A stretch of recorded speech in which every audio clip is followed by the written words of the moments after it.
Hey everybody, welcome to the stream. On today's stream, I'm going to be doing a little bit of Eldar assembly. Hey everybody, welcome to the stream. On today's stream, I'm going to be Let me turn doing that a little bit of. Okay.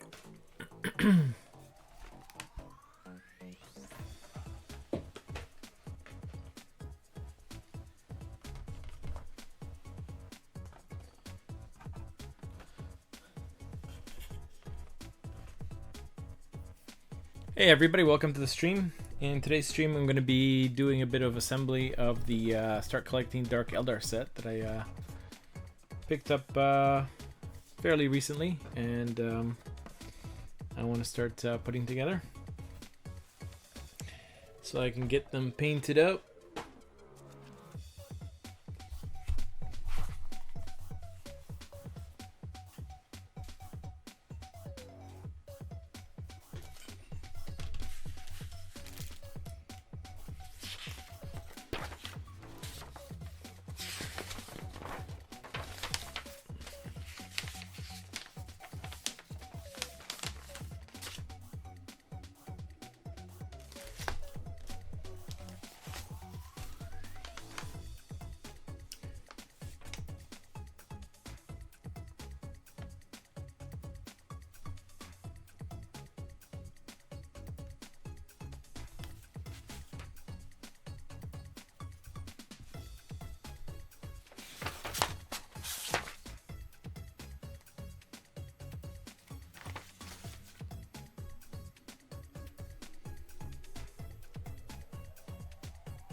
Hey Valor, how's it going?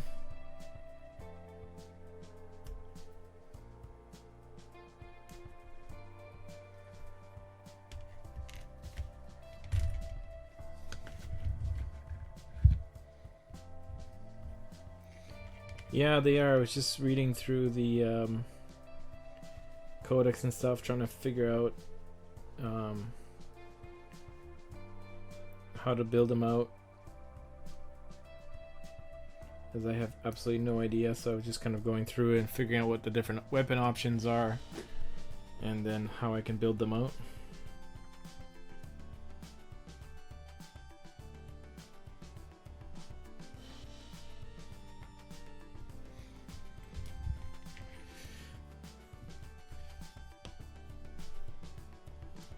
You have you played Dark Eldar, or have you built and painted any?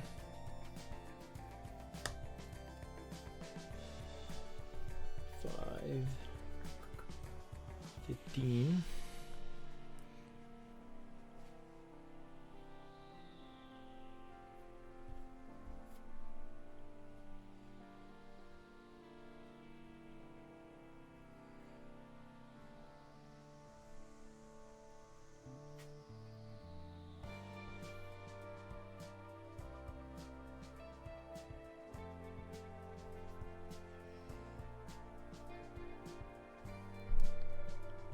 Just paint today.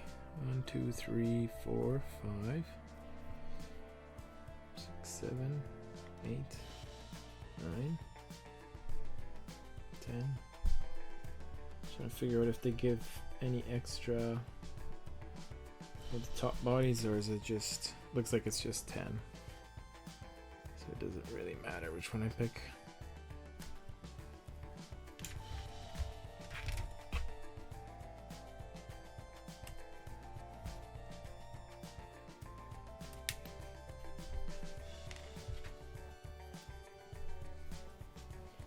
Some of the stuff is so confusing because it's confusing if you don't play the game. Like I don't really play the game. I just paint them, but I kind of want to build them out so that they're not. I want to build them out so that if I do want to play, that they'll actually make sense as a list. I don't just want to go random. Finish the Warlock. Let's take a look. Wow. Holy crap, that looks good, man. Hold on, zoom in on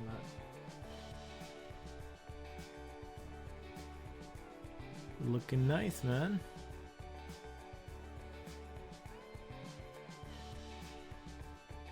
Yeah, I have an old box of Eldar from like, yeah, I don't even know, 10 years ago maybe. I might build those out after I get these Dark Eldar done. They're kind of neat. Looks good though, man. I like the sword. And I like the green. You don't really often see green Eldar, at least I haven't. They look good though.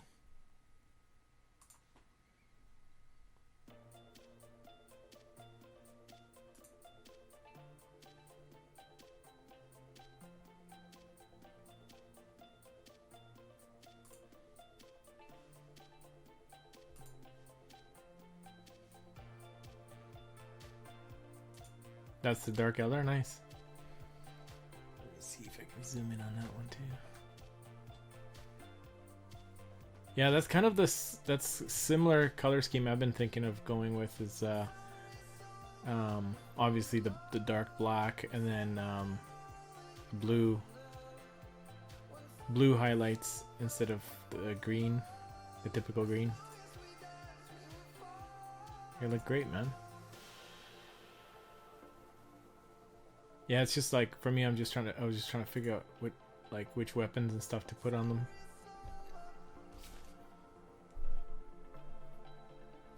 And it's kind of funny because they're so much smaller than the orcs that I'm used to. Okay, so let's see here.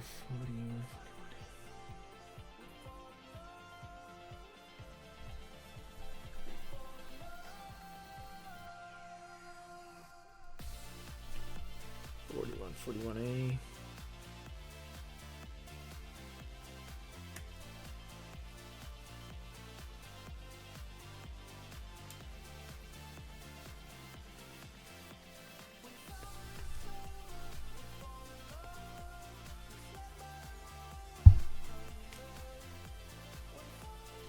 Yeah, they look pretty, they don't look too hard to paint. Unless you want to go crazy. But if you just want to follow like a really basic color scheme, which is all fine with me. I don't mind stuff that's easy to paint.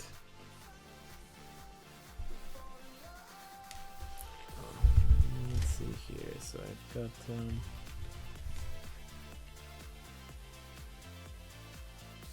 I did 6. I guess 23.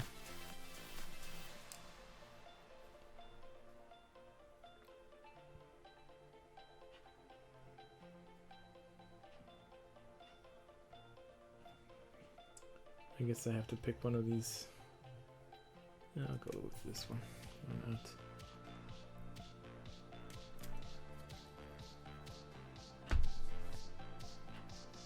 X19 Silent, good morning.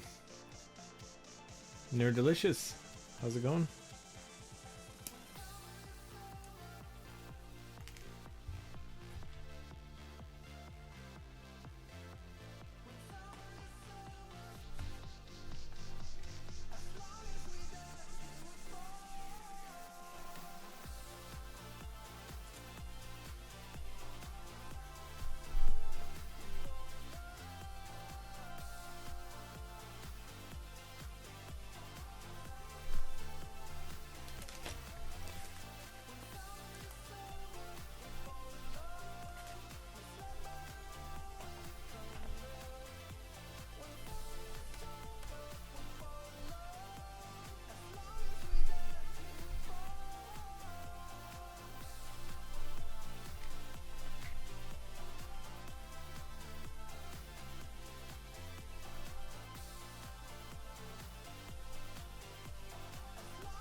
Alright, lurk away.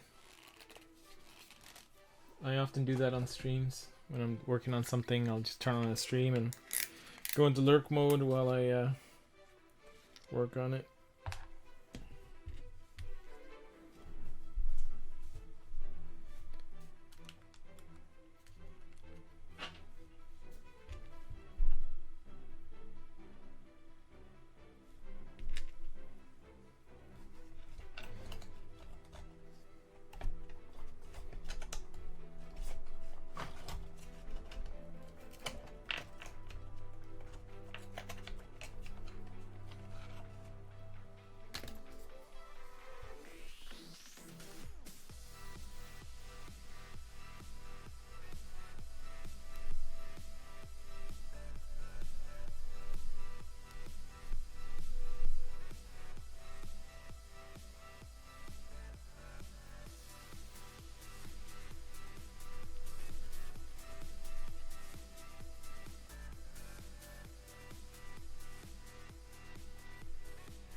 So Valor Steel, are you working on a whole bunch of Eldar, or just a few?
Picked up this little set of files, and they're actually pretty cool. They work really well.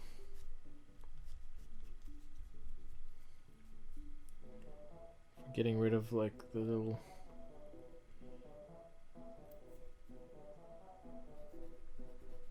mold line, or mold lines where you cut it off the sprue, or sprue lines, whatever they're called.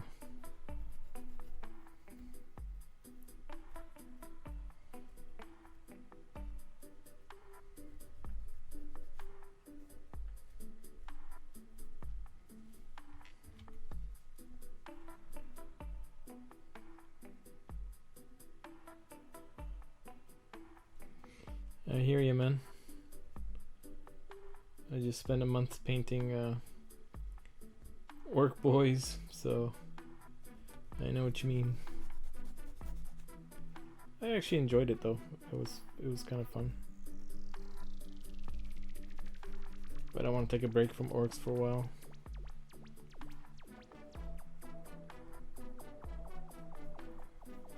Do a little bit of Eldar, or Dark Eldar I should say, and then I'll come back to the orcs maybe.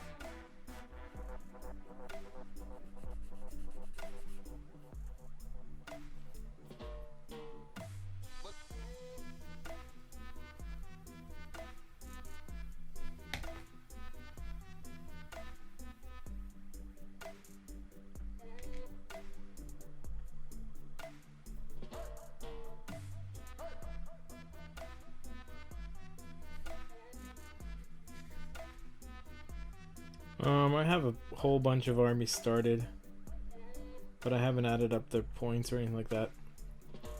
I haven't actually played the game, mostly just build and paint them. But I've got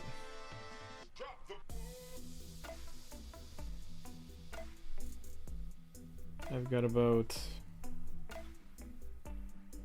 if I had to guess, I'd probably say maybe about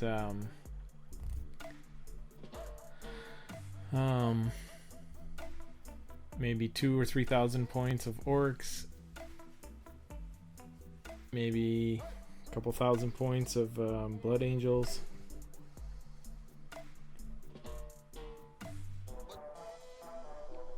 I got this dark Eldar starter sets, which I think they're around 300 points or so.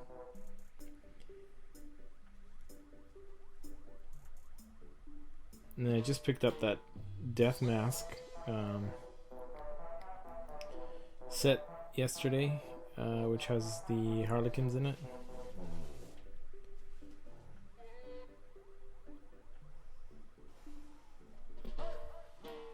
I don't know, I have so many army starters. I've got a starter set for like a battle box, and the old battle boxes for Necrons.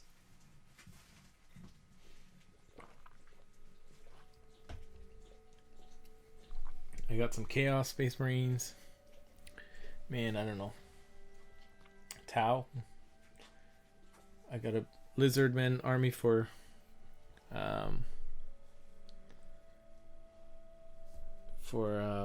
Age of Sigmar.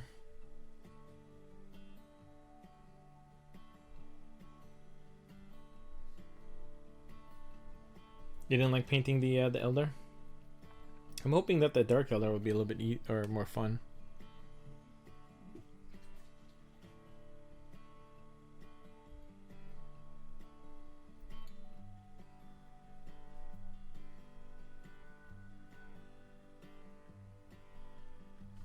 Uh-oh. Sous Chef's done for the night, is he? Are we still working on that chariot?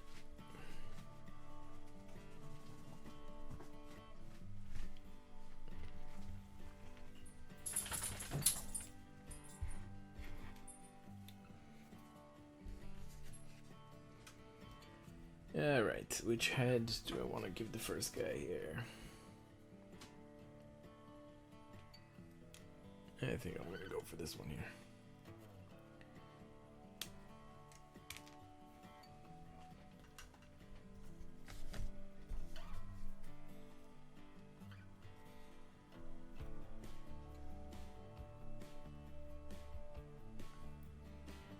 How come I'm building edgy space elves? I don't know, just for fun. Taking a break from the orcs, wanted to do something different, and I had this starter set for Eldar or Dark Eldar that I picked up a couple months ago. So I figured I'd get them built up.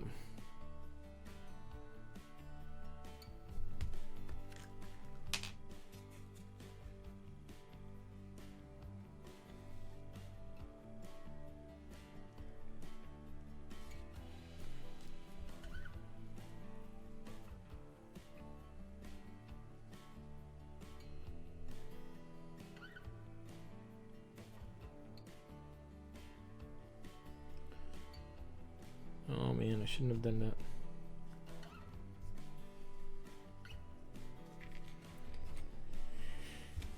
Don't attach the head until you've attached the gun. Because sometimes you want to point the head in the direction of where the gun is pointing.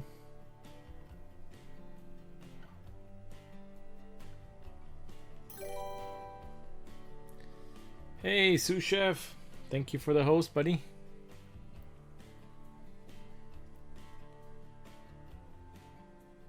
Were you working on the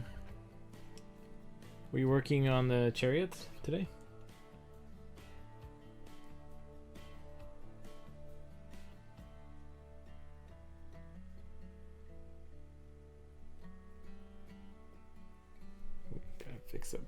things here. Holy smokes, I just got hit with a whole bunch of salt. Incoming salt. Incoming salt. Eat Maze, thank you for the host, buddy.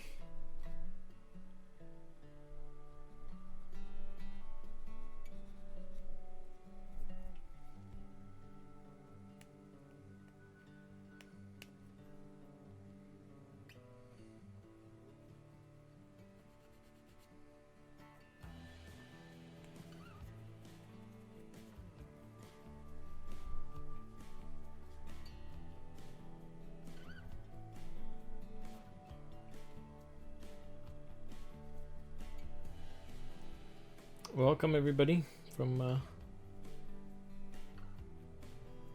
the hosts, the hosting channels. I'm just building some Dark Eldar tonight. Taking a break from the Orkies.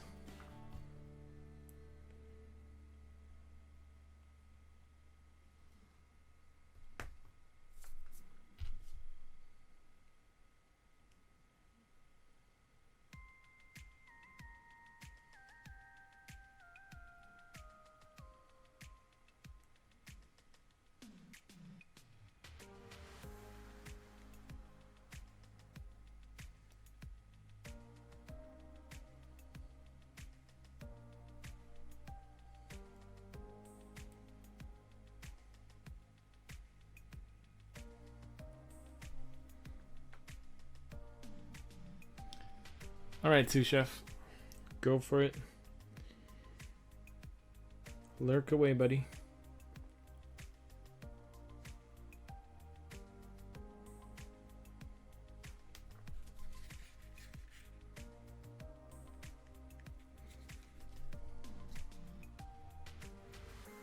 I've never built any Dark Eldar before, that's why I'm kind of dry fitting a few, testing out how to build these, because I find there's always a little trick with some of each faction, or each race has a little different way that they sculpt these. Sometimes you have to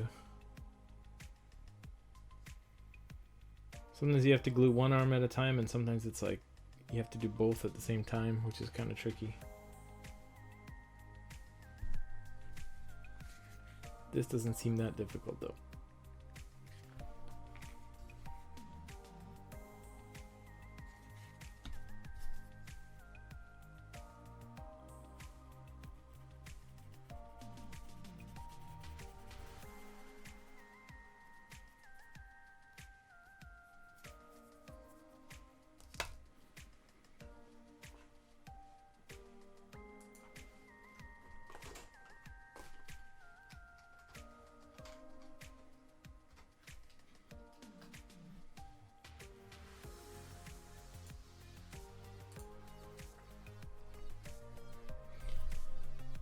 That was for you there, Tazbelfu.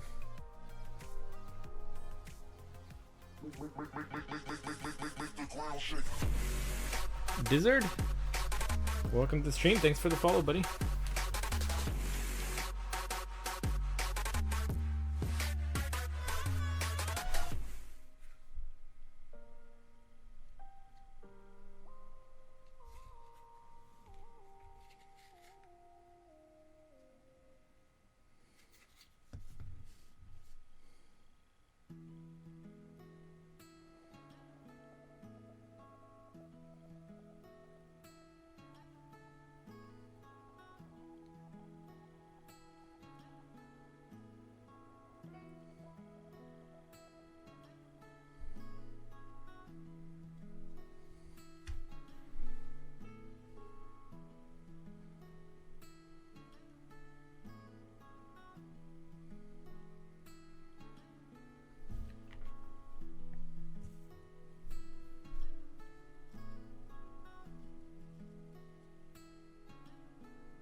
Now that I know the direction the gun is pointing, I can attach the head accordingly. FL5, welcome to the stream. Thanks for the follow.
Man, these models are pretty cool looking. I think I'm gonna have a lot of fun painting these guys.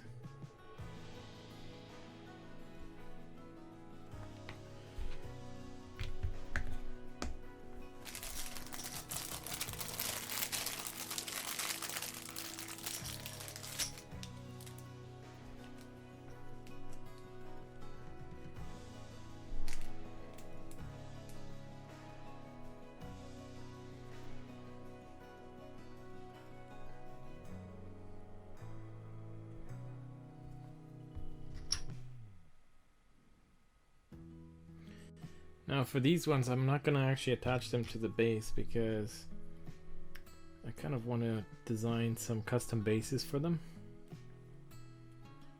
Some laser cut custom bases. So I think I'm going to play around with some pinning. I've never done any pinning before. Where are these? 1.5, 1.9.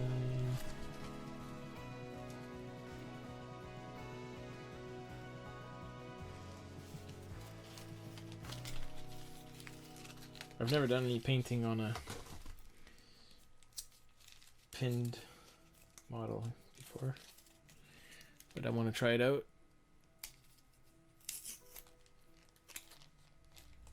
Oh man, they don't make this packaging easy to open.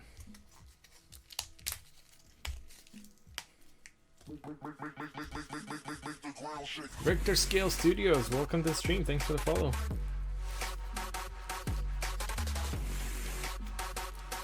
Picked up this pinning set from P3. It comes with a bunch of pins and the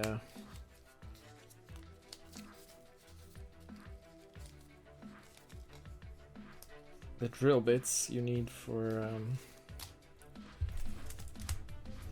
drilling these out. That might be okay, I'm thinking. Actually, that might be a little bit too big.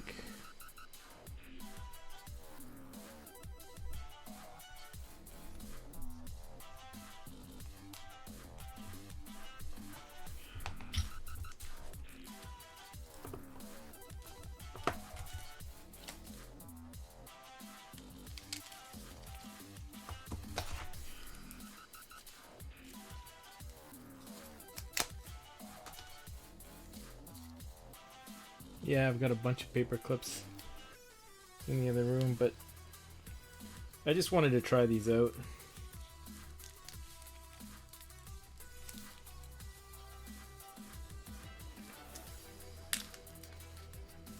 Like, I wanted to have the option of different sizes.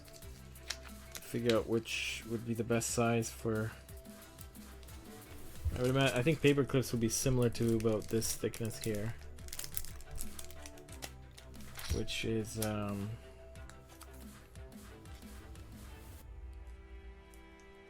was that, 1.25? Yeah, about 1.25 or maybe 1 millimeter. These ones are 0.85. I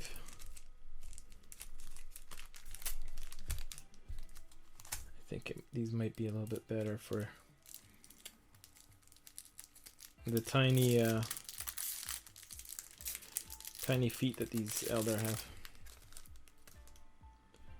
Let's take a look.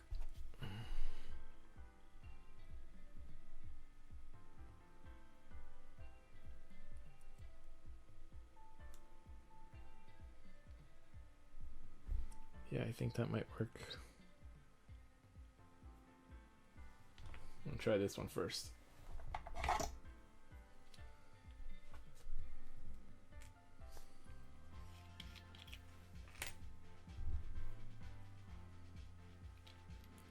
The Emperor does not care for my drill pieces. Well, then the Emperor can get out of his seat and come over here and tell me that himself. Oh wait, he can't get out of the seat, can he?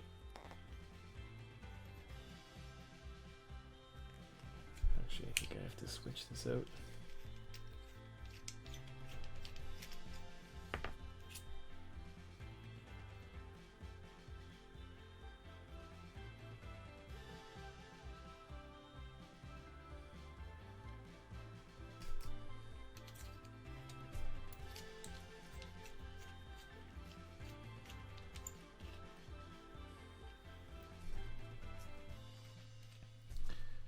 Shurikens? Gotta be shurikens. If it's Dark Eldar, it's shurikens. Ah, come on.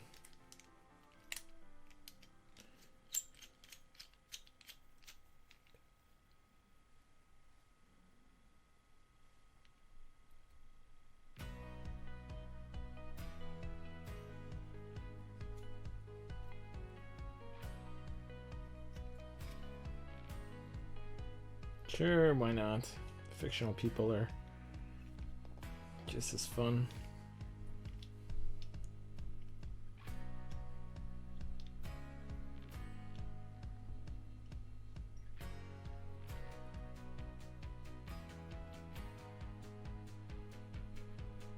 Guess I kind of have to go on an angle here.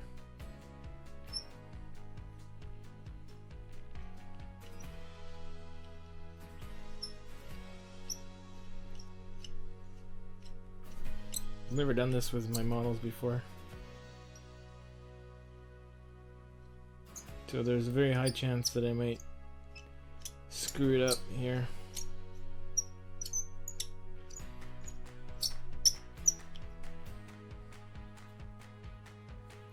I wonder if that's deep enough.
Oh, come on, they're ninjas. They can move.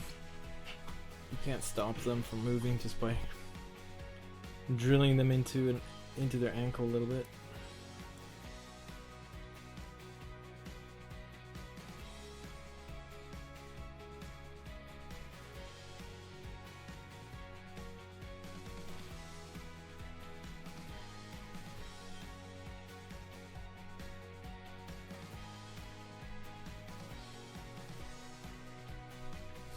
I'm gonna attach him to this cork here. How much of this should I cut off? Maybe this much?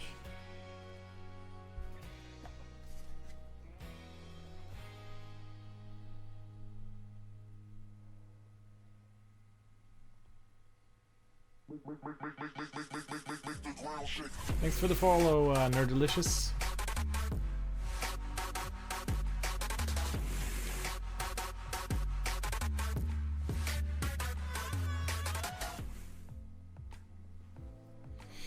You should put a drop of paint on both feet, then place some on the base where you want so the paint tells you exactly where to drill the base.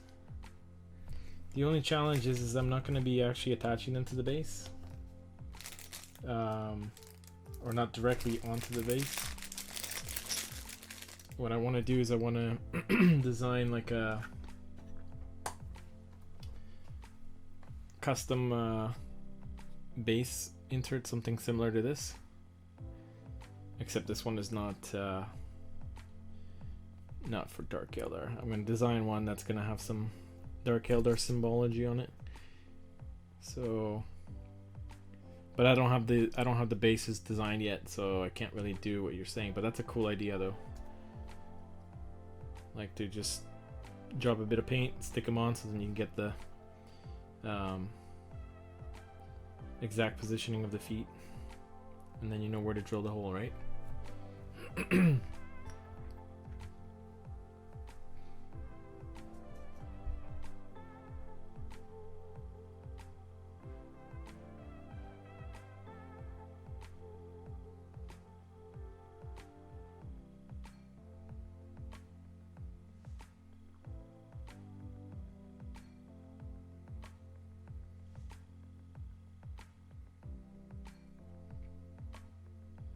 Right, but I won't have... Oh, wait a minute. I see what you're saying. So, what I could do is, if I understand what you're saying, I would put the paint on, put them on the base so that I know where the feet are, or where the feet are going to be, and then I could drill the holes in the base from this side, and then stick whatever base I'm going to design on top, and then drill from this side going that way, right? That's what you mean?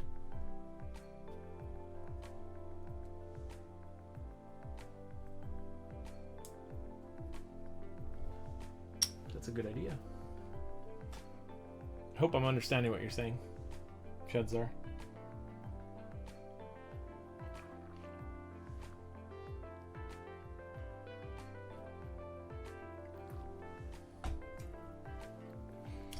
Either way, that's a good idea, so I'm going to do that right now.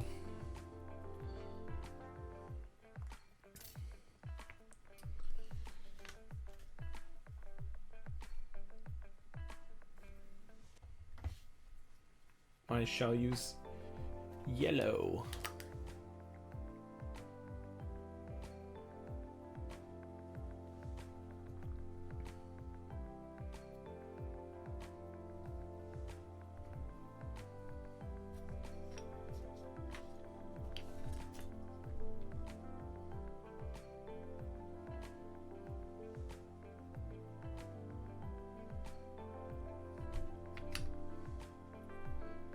Let's see how this works.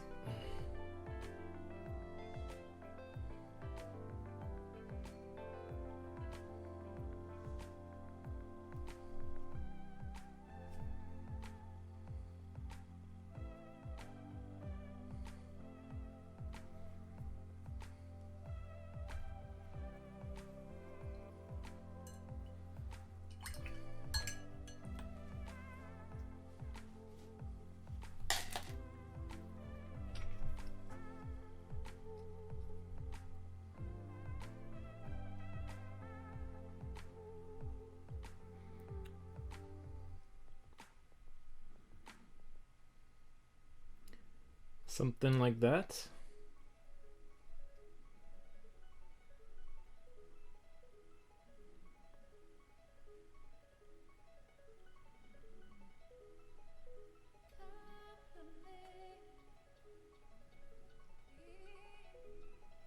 Is that what you mean?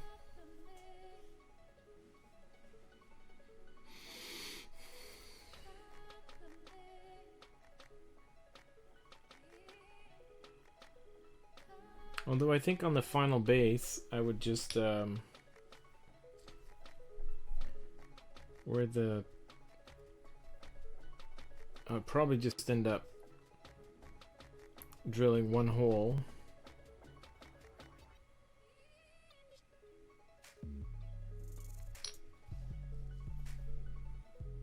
Yeah, either way. Well, I kind of know where the feet are now. I'll put a little mark on this. Where's my brush? I'll put a little 1 on here so I know that's the first model.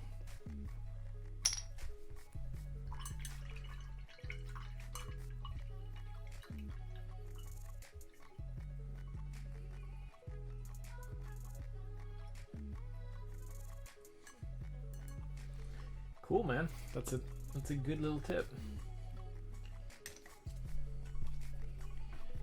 So let me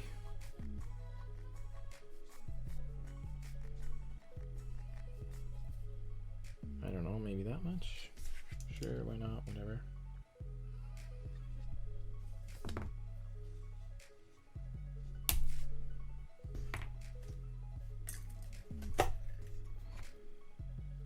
I would imagine I probably don't need to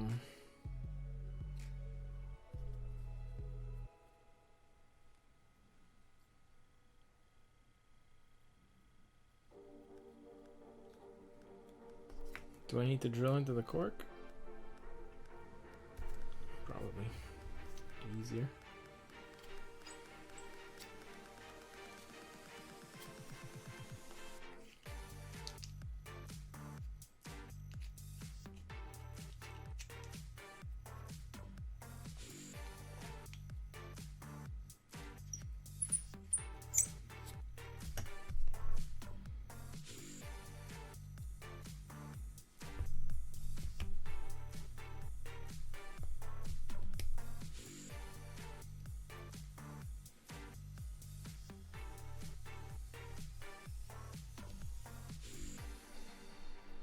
Sweet.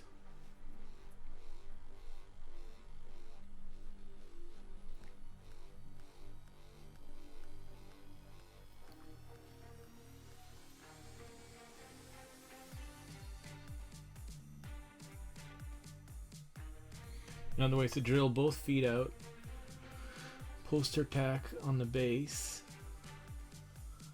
then drill out the divots left in the poster tack on the base. Oh, okay. Yeah, because when you push down, you'll see the divots from the where the holes are in the feet. That's cool.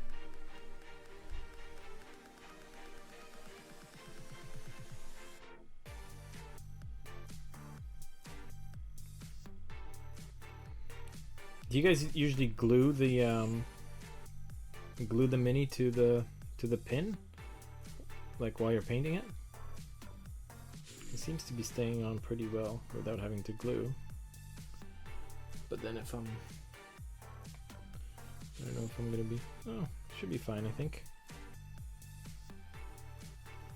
Although it does move a little bit if I push hard.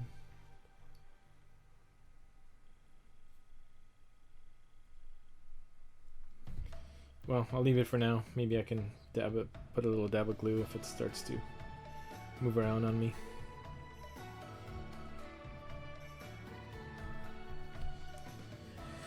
Okay, one is built.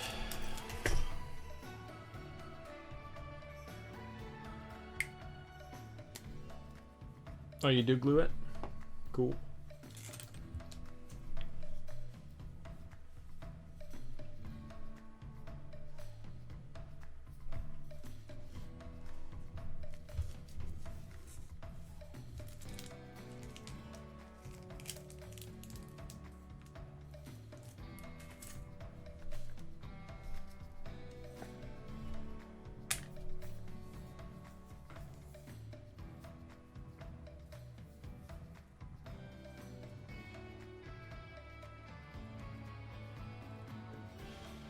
Yeah, mostly just I bought these to test, just to see how they work. I have some metal models that I wanted to pin some parts on, but because I want to design the bases separately. Hey, next level painting, how's it going? Thanks for the host. I wanted to mount these on cork so I can paint them without the base.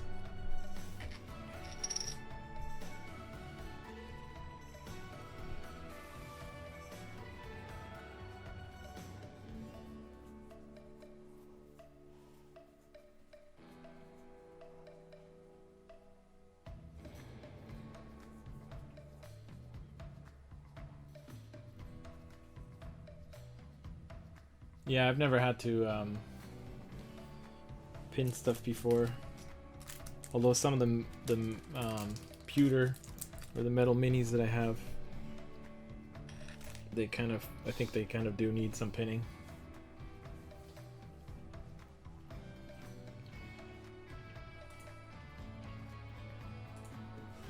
But for these guys, I'm just doing this so I can paint without the base on.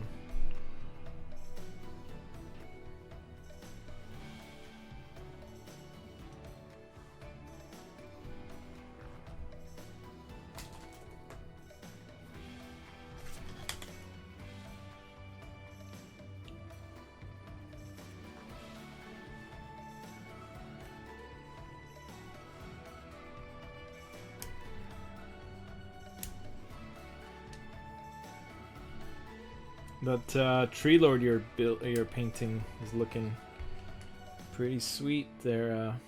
Next level painting. I saw the new pictures you posted on Facebook today.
Yeah, it's a really good idea. I really like the on your last stream how you did the video in the beginning,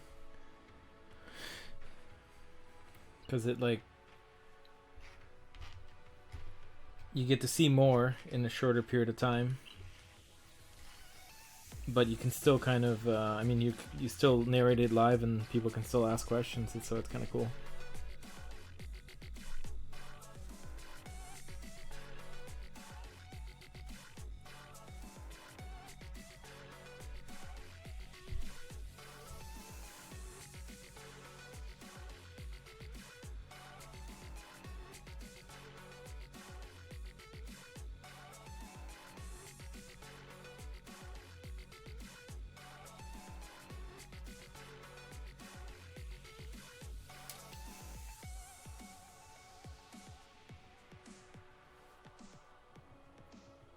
My wife is actually painting some Sylvaneth tree peoples.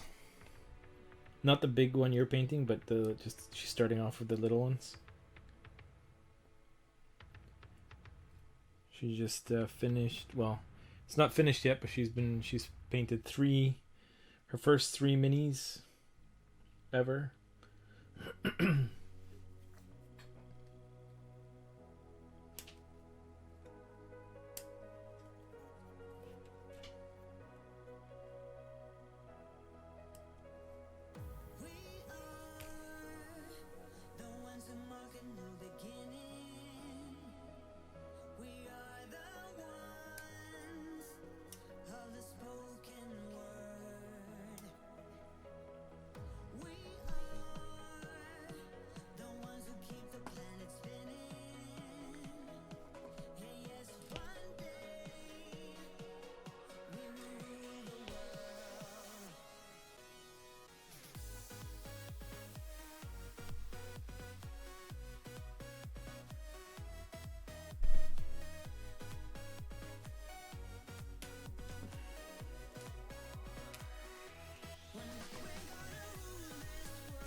Yeah, it totally makes sense.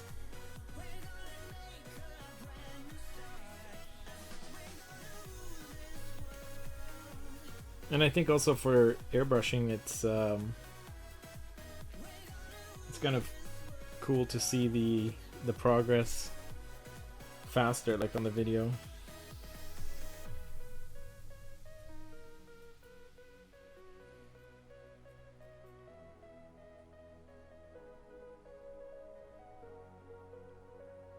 Like especially if you're doing like a lot of light coats with the airbrush.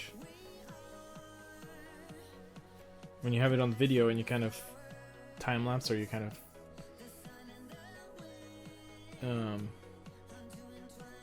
fade to the next section, you can kind of see the difference more. There's more contrast, like okay, here's before this and I added this color, and you kind of see it before and after.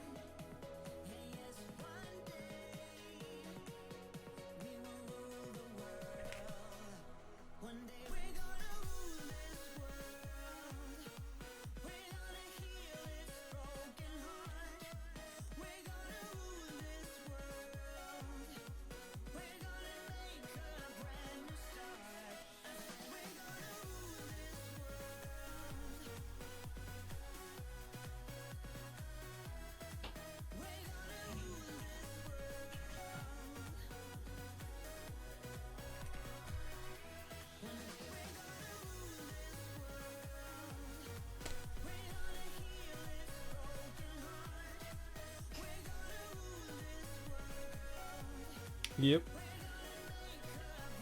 Just like YouTube tutorial.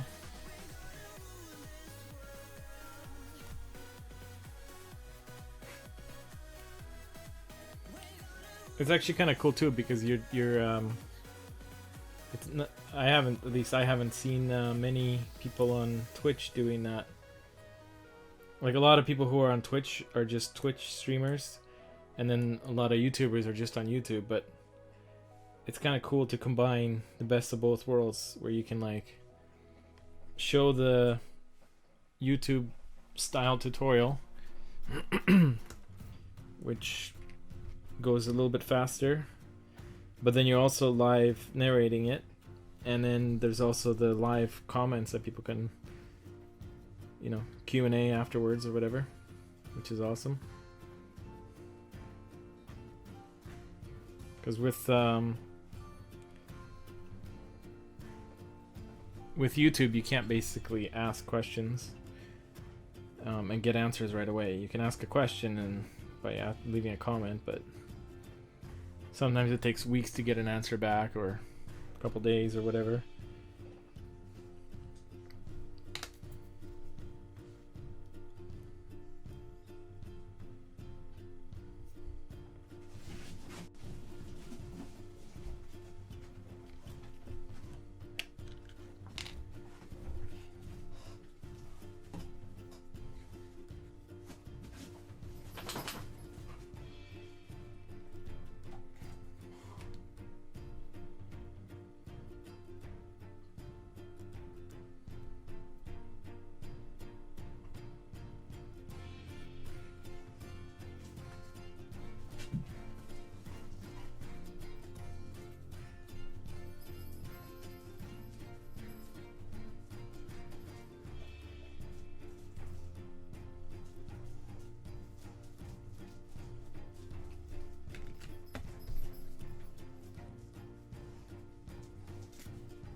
Alright, thanks for popping by. Next level painting.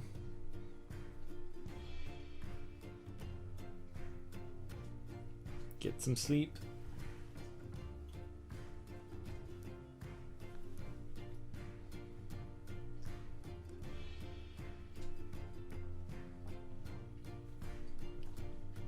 Sous chef, do you work on the weekends?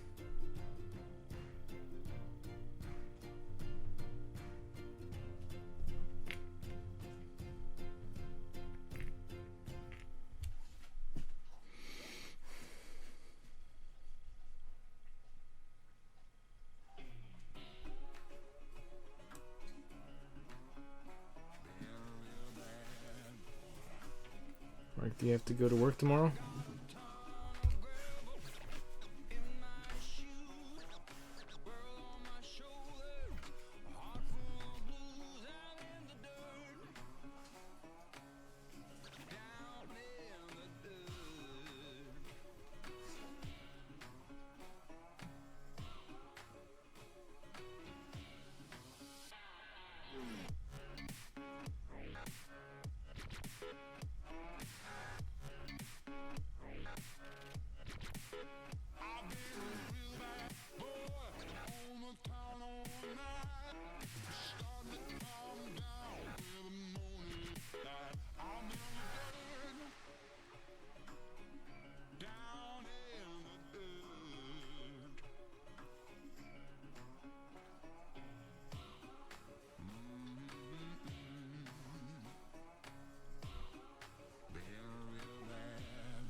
He's streaming tomorrow at noon?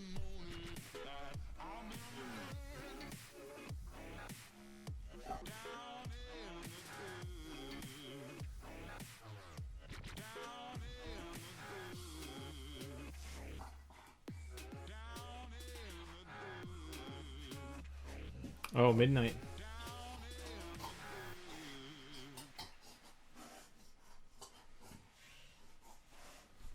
Zoe, what are you doing? What are you doing?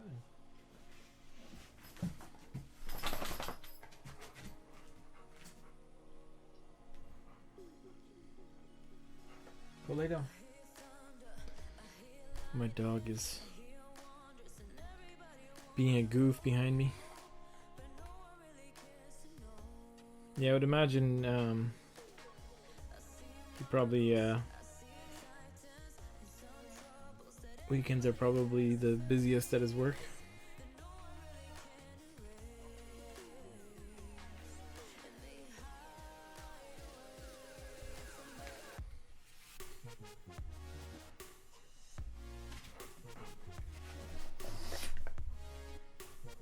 Come on, go lay down. Go lay down, Zoe. Go ahead.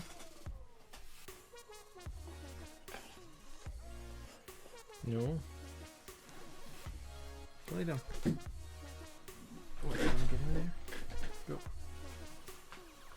Go ahead. Come on.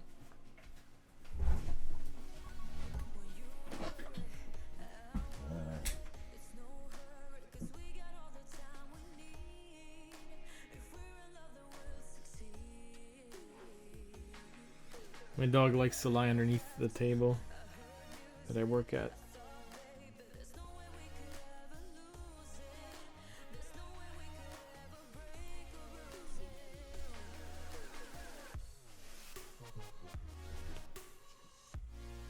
Man, there's so much detail on these minis. It's gonna be so much fun to paint this.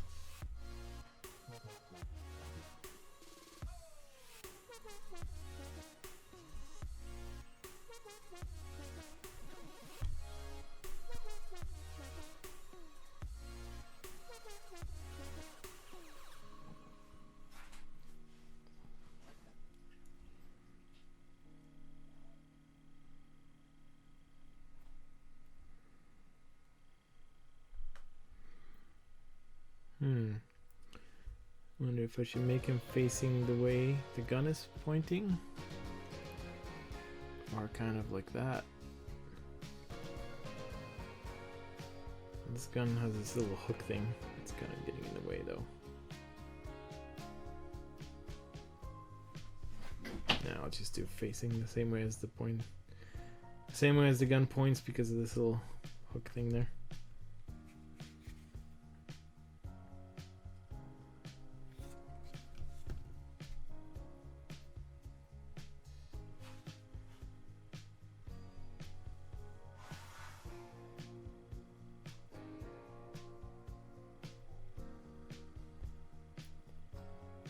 go.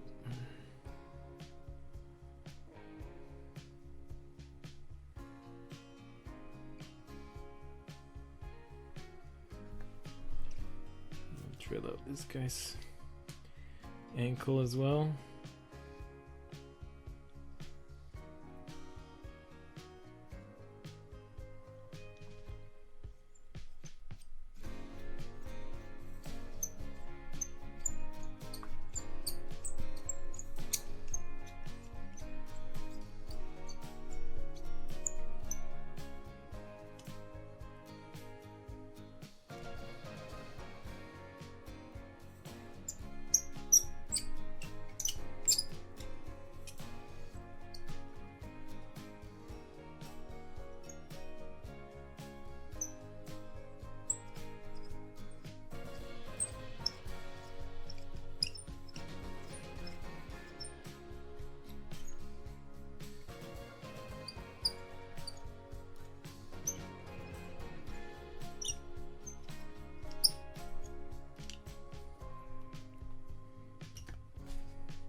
That should be good.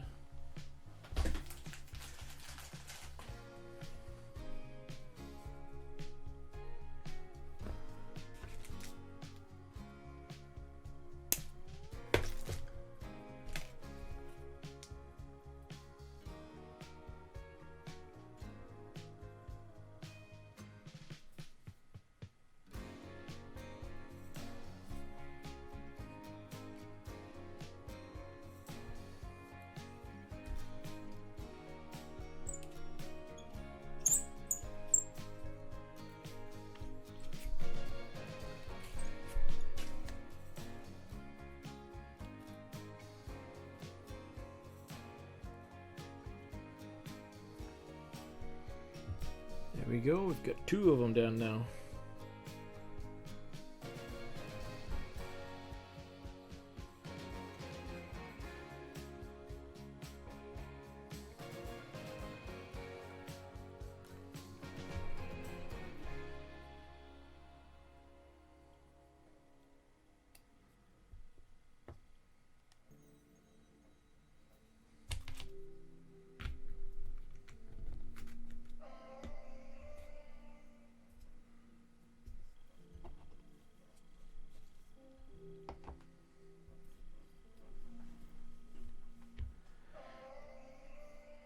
Genuine Vision, welcome. Yes, Dark Eldar. I was gonna do that pin, the little dots thing, but I think I'll wait till the end because I can always do it at the end. That way I don't have to keep cleaning my brush.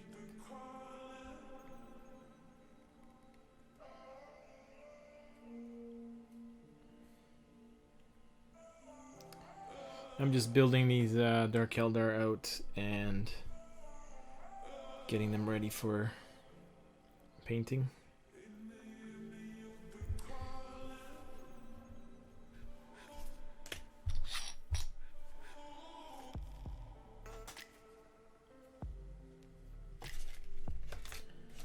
I think the next one I'm going to build out is going to be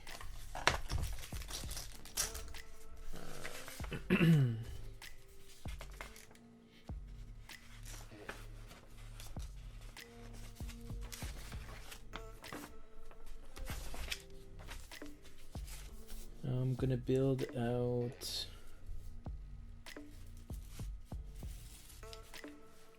this Cavalite Warrior with special weapon with the blaster. So blaster is 49. 49. Where is 49 on here?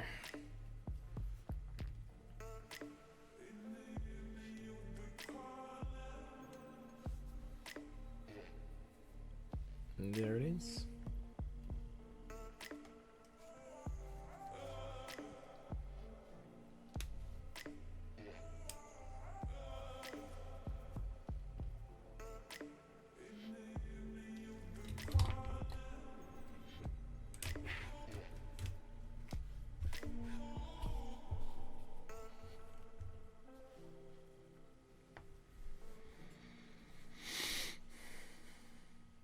Oh, you built the Deathwatch Dread. Did you get the Death Mask set, or which set did you get? 50A or 49A? 50A.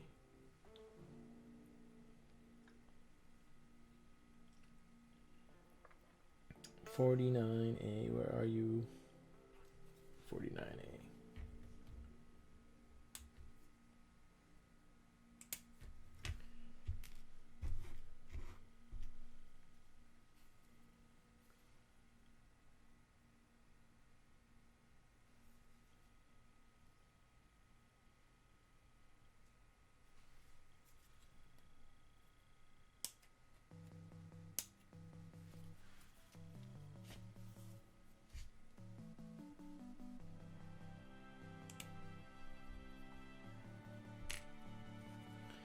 Man, attaching the legs backwards, that kind of sucks, man.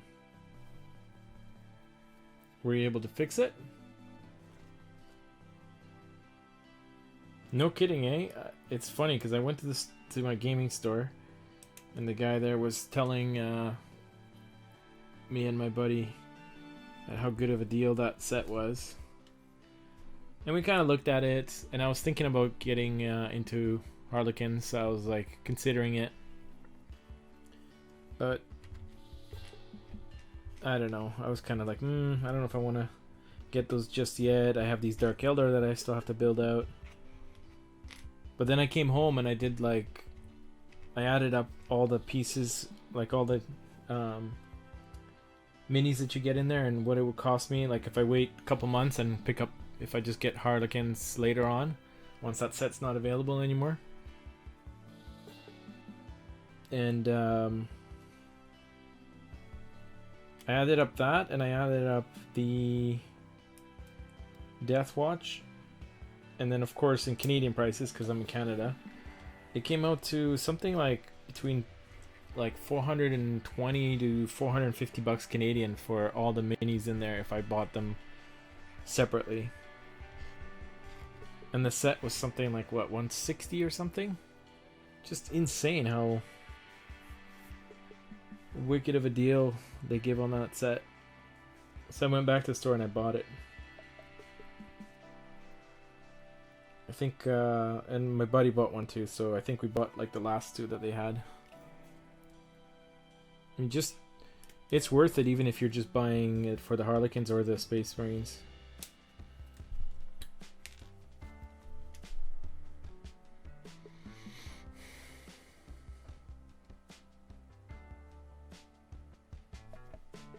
Yeah, it was like, it's basically, I think what GW is doing, I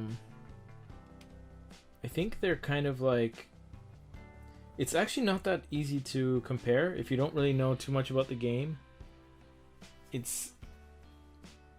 don't really make it that easy to figure out that it's that good of a deal. So I think for like new players, they'll, like people who are new to the hobby, they'll just go to the store and they won't buy that set. They'll go and buy like unless, you know, somebody tells them to. But it's kind of complex to figure out all the pricing. But for people who, like veteran players or people who've been in the hobby for a few years, and you can go home and actually figure out all the minis and what they are and how much they cost. Once you figure out the pricing on it, it's like, holy smokes, this is a wicked deal.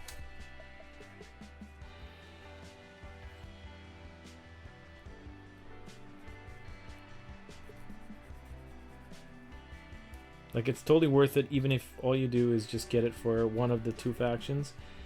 And even if you were to throw away the other ones, it's still worth it. But you can always use the other ones, or even just throw them up on eBay and sell the other half. So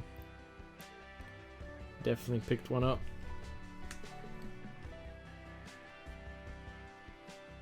So you just chopped his body in half.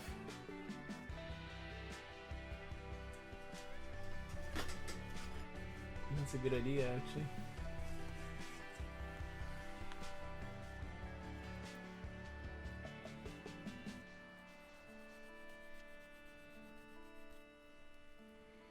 I actually just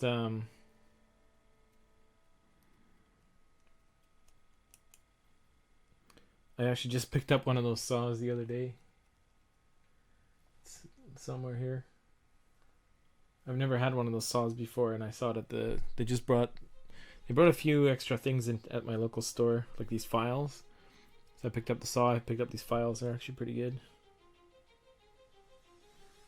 I figured that saw would come in handy one day.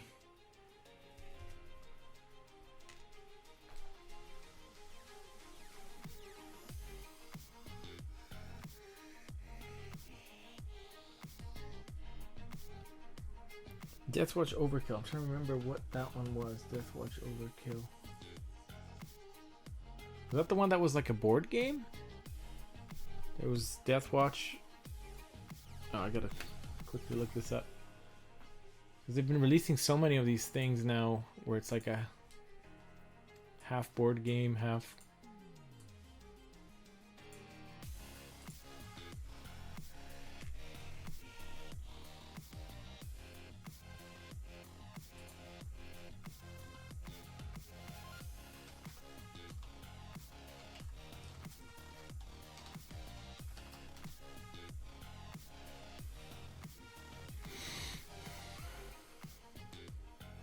Yeah, Overkill. Okay, that's the one that with the... Yeah, it's kind of like a board game.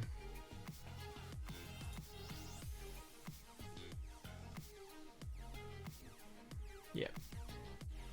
Yeah, kind of a board game. But obviously they're just selling the minis in the box.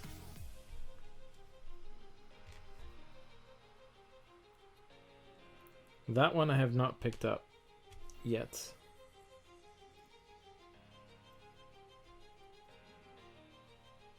But I might.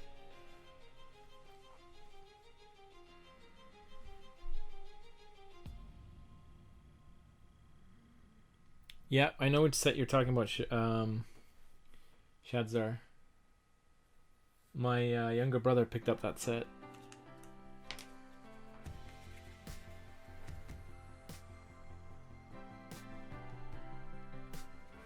He has that crashed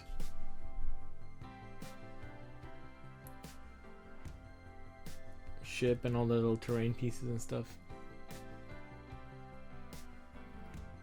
Yeah. I was thinking about it. It's just for with the death mask, it's like I want the Space Marines. I have an interest in those, and I also have an interest in the Harlequins, so it was kind of a no-brainer. With the Overkill, I don't really see, like, I wouldn't use the Gene Stealers unless I sell them or something. I don't see myself using those. But I'm gonna take another look at it because I didn't look at it in depth. Just like with the Harlequins, at first I was like, I don't know. But then when I added it all up, I'm like, well, this is crazy. Like, and I know that once those sets are gone, it's like they're gone. They're not bringing them back. Meaning the game stores might, find some inventory here and there, but GW, it'll be gone. They'll have something else, but they won't have that set anymore.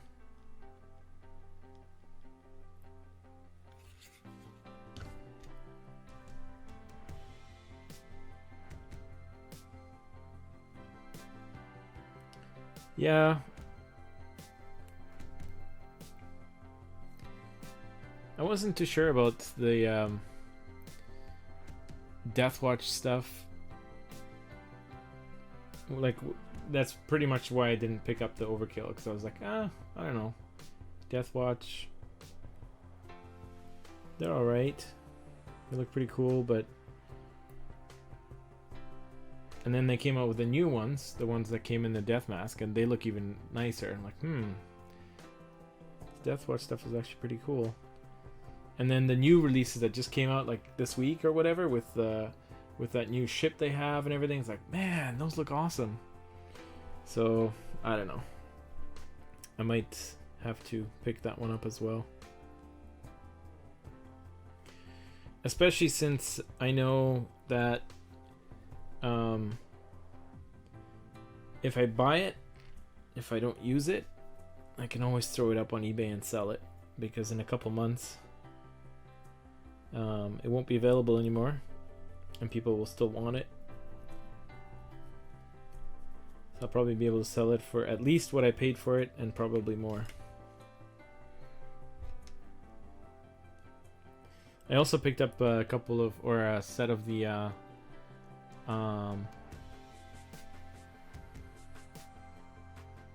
Renegade with the I always want to call them Titans. They're not Titans. The Knights. The box set with 2 Knights. That thing's a wicked deal. Like, I was looking again in Canadian prices for one of those Knights. It's $188, and they had that Renegade box, which comes with 2 Titans. I keep calling them Titans. 2 Knights, and some scenery. And it was, I think, $209 or something.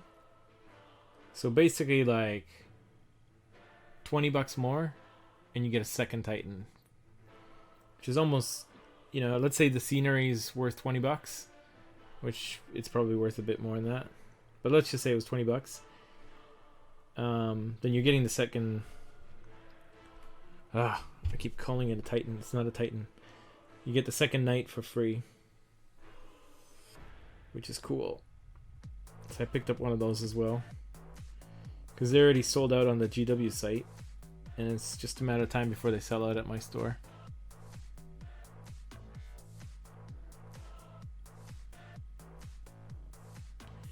Alright, so where is this guy?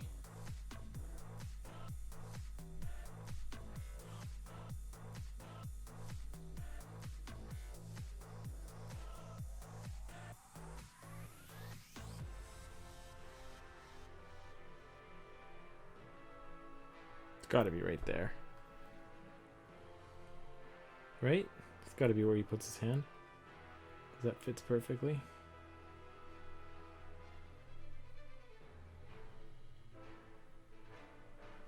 I gotta check the picture. Yep.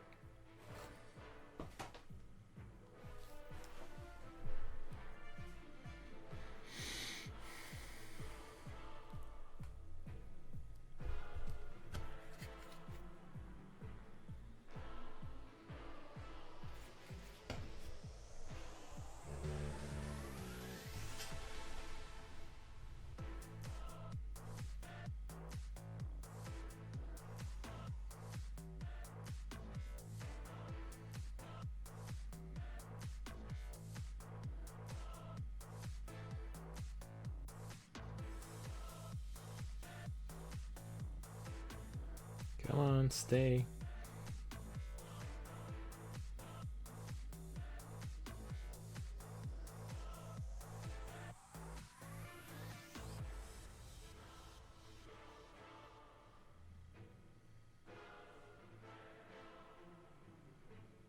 Gotta fix that there.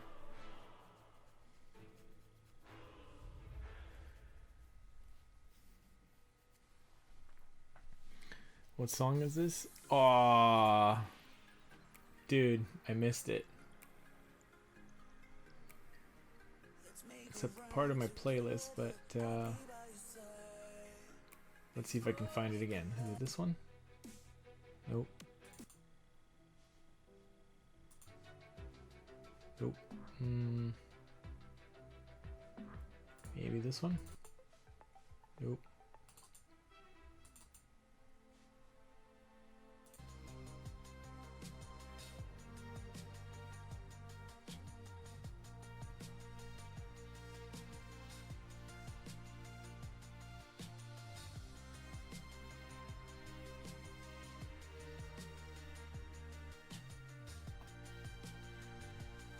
I have it set to random, so I don't know what that was.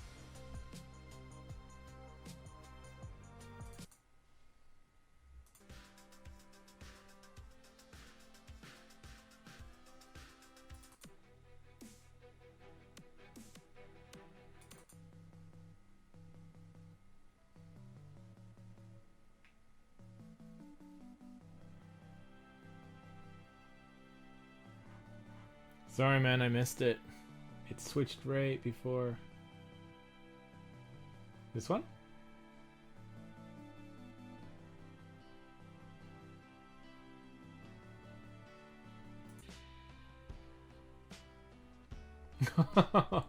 Back to, oh no.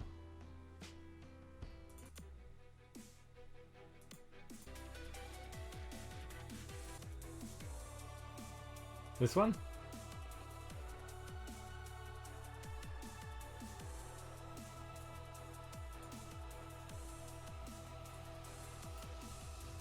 I think this is it, right?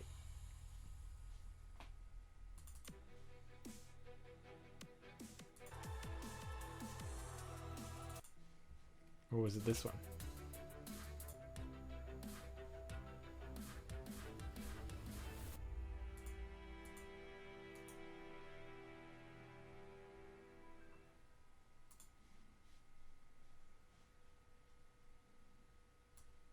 You can call me stupid. Grab the name for you here. One sec.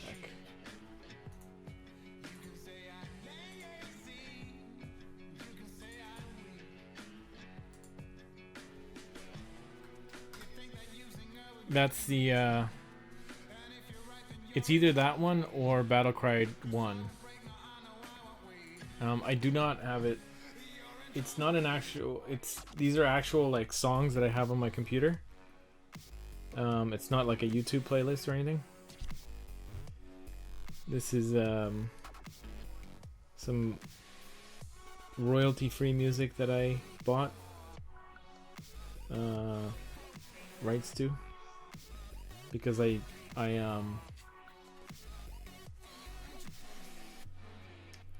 sometimes upload my videos to YouTube and I don't want to get hit with copyright claims. So I only use royalty-free music. Like I buy licenses for it and stuff like that. So it's not like a song that you can just find on YouTube. Well, I'm sorry. I mean, I'm sure you could probably find it on YouTube as well, but my whole playlist is not something I have uploaded to YouTube. But if you look up that artist, Gustafsson and Sandberg or whatever, I'm sure they have a whole bunch of music that's similar to what you just heard. So if you like that kind of music, I'm sure they have a bunch.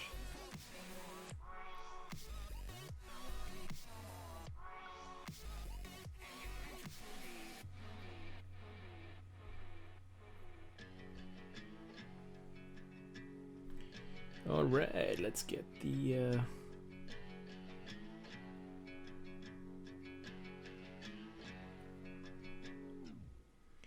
let's drill this guy's foot.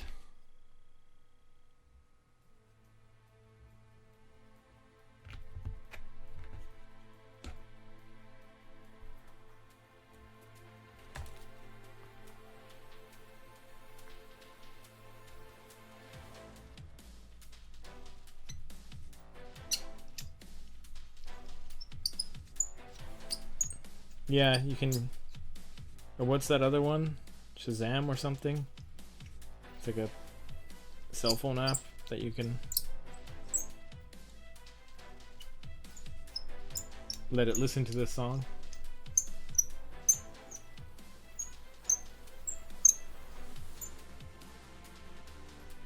There you go.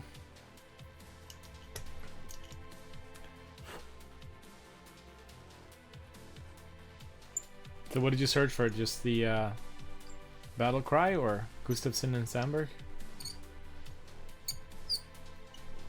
Yeah, there you go.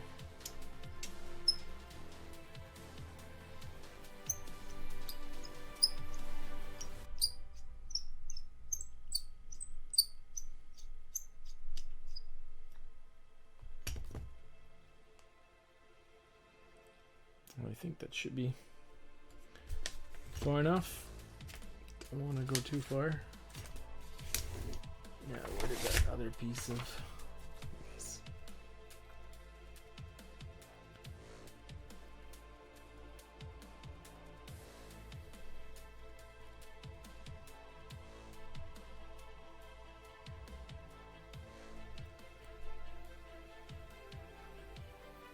That's it? That's all I drilled? No, can't be.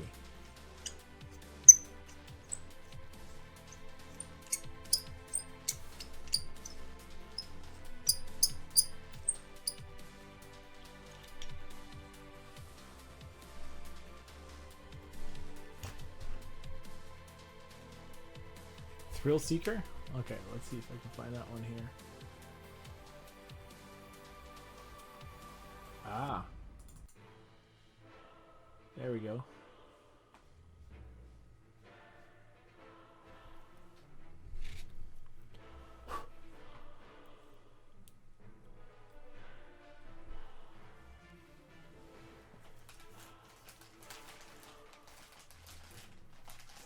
There we go. Now we got Thrill Seeker playing.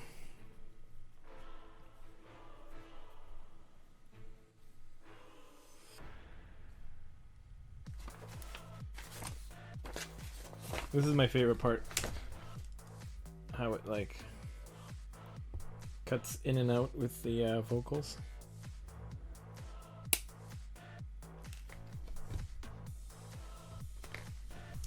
As soon as I heard that part, I was like, oh yeah, this is going to my playlist.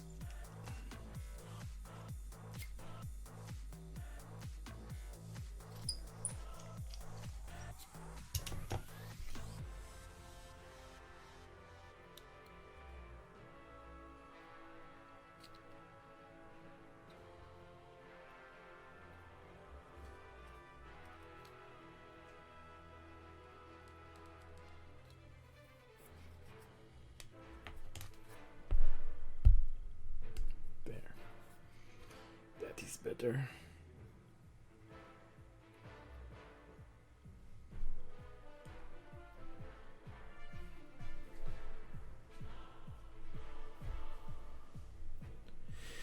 Okay. So I have two dudes with the regular guns, and this guy's got the blaster.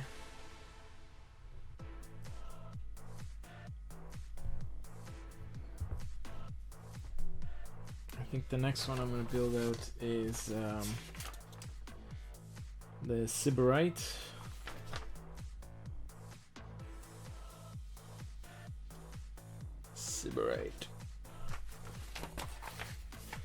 And I think for the Sybarite I'm going to do Blast Pistol.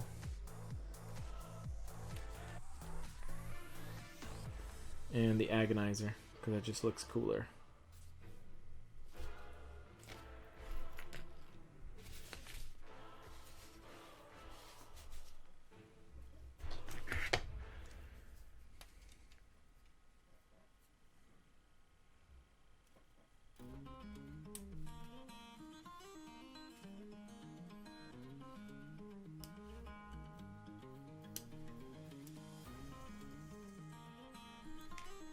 The Agonizer.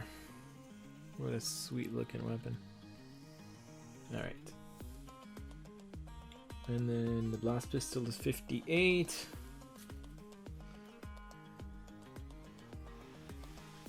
Where the heck are you, Blast Pistol?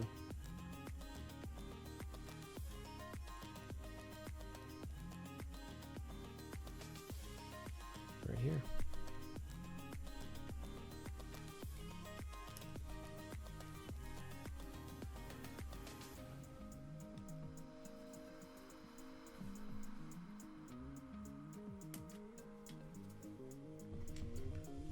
Those two.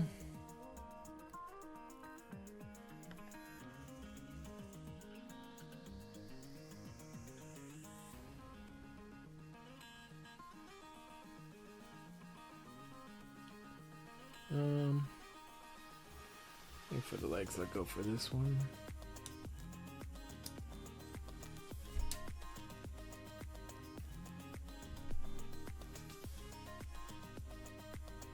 No worries, man. Thanks for popping by. Have a good night, man. Alright, so that was that. And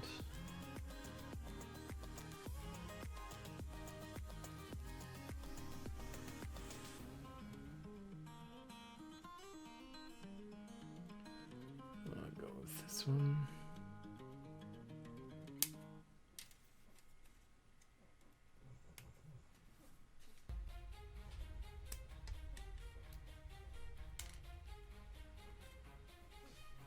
IV. We can shine in a crowd, we never hesitate. Let us rise to the clouds. We got nothing to lose, I know the time is right.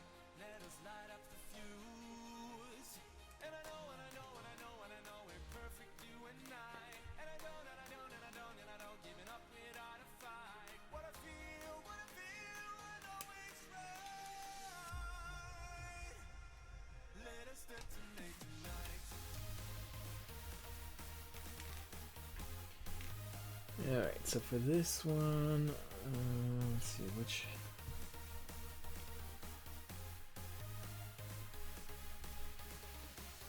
I think I'm gonna go with.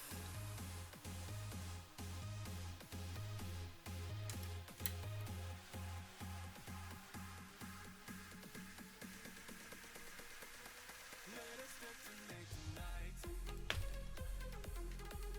This one for the head.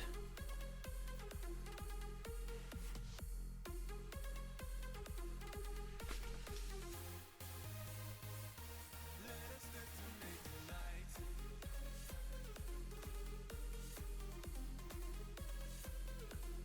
59, 61.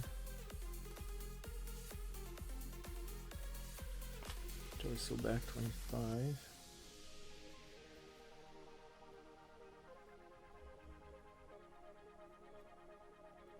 We can shine in a crowd, we never hesitate. Let us rise to the clouds. We got nothing to lose, I know the time is right. Let us light up the fuse. And I know, and I know, and I know, and I know we're perfect, you and I. And I don't, and I don't, and I don't, and I don't giving up without a fight. What I feel, I know it's right. Let us detonate tonight.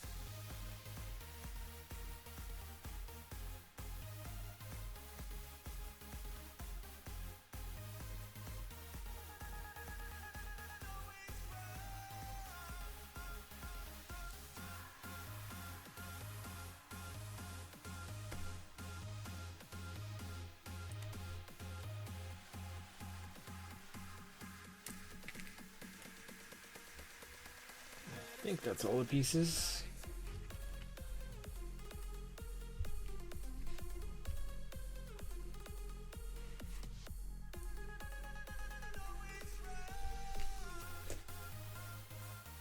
Let us detonate tonight.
Hey, Titan Fire.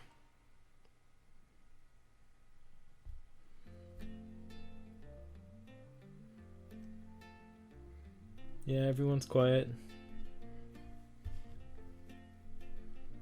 It is pretty late here though, so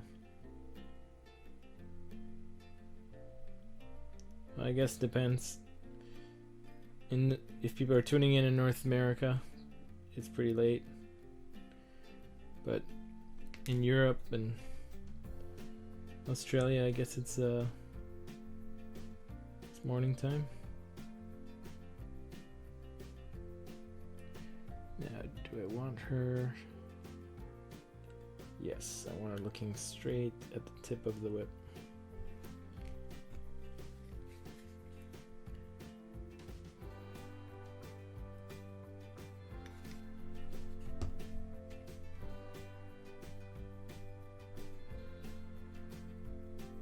Yep, same here. 2:30.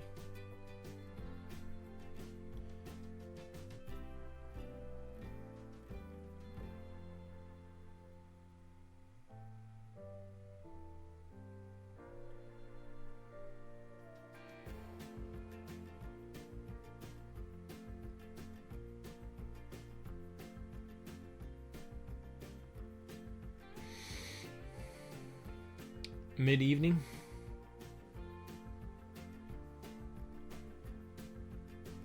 Where's Straya?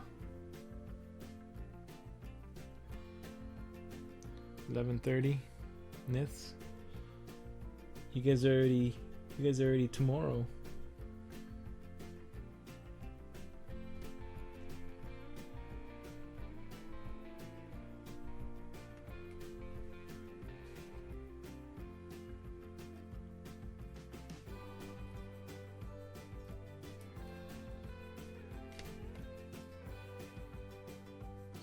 Australia. Awesome. Straya. I've never heard of Straya. I'm gonna have to Google it in a second because I'm curious where it is. I get a lot of viewers from Australia.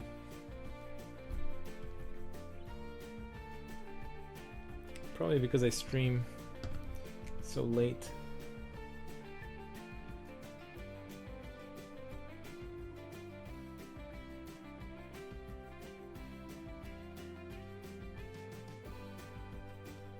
Oh my god, I just realized that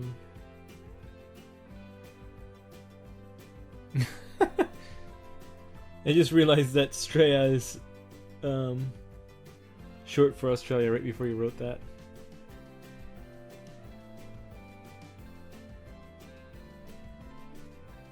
Normally my brain works a little bit faster than that, but at 2:30 in the morning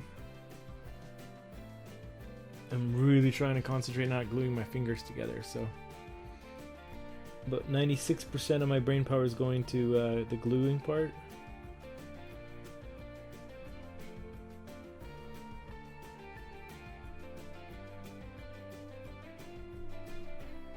Yeah, I really like the way that this like how I've got she's posed looking at the whip. And then I've got I kind of twisted her torso a little bit, so she's twisted to the side and then makes this part that's sitting on the back actually kind of show up on the side. So I think the model will look good from every angle.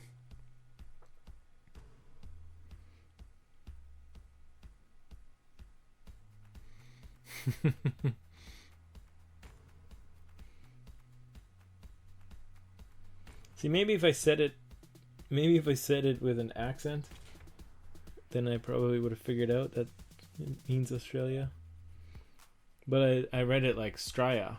Straya, what's Straya?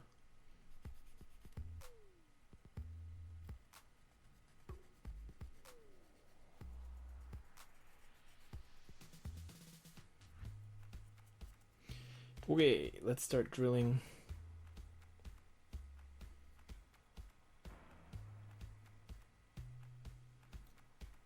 Let me think for a second. Which one would be better, left foot or right foot?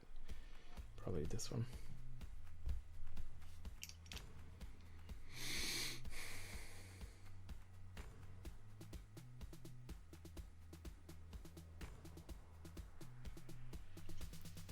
Splayed legs?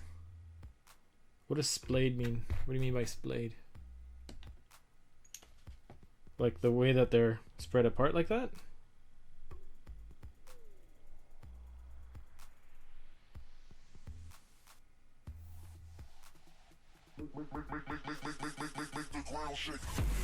Hey there, Niths. Thanks for the follow.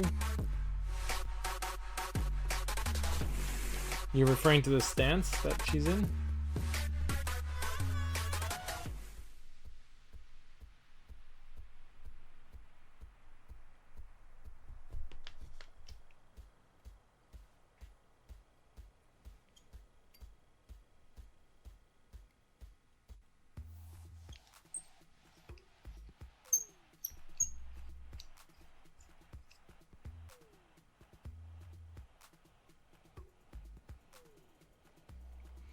Well, you know, the funny thing is that for the other models like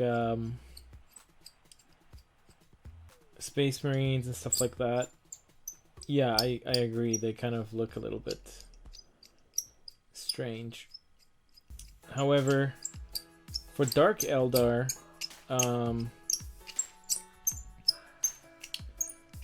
to me, when I look at Dark Eldar, I see them basically as like space ninjas. And see what happens when I don't pay attention. I drove right through. Oh, that sucked. I basically see them as space ninjas, and the thing is, out of all the factions out there, this is actually let me see if I can find one here. These are the kind of stances that that ninjas and samurai actually stand in. Because I used to train a little bit in martial arts in Japanese ninjutsu, and the stances that we used to learn, you stand with your legs much more than shoulder width apart. In fact, even further apart than this model. And it's so that you can maintain balance better and have more force behind your punches and kicks and stuff like that. So for Dark Eldar, because I see them as like space ninjas, I think the stances actually make sense. But for the other ones, yeah, I totally agree with what you're saying.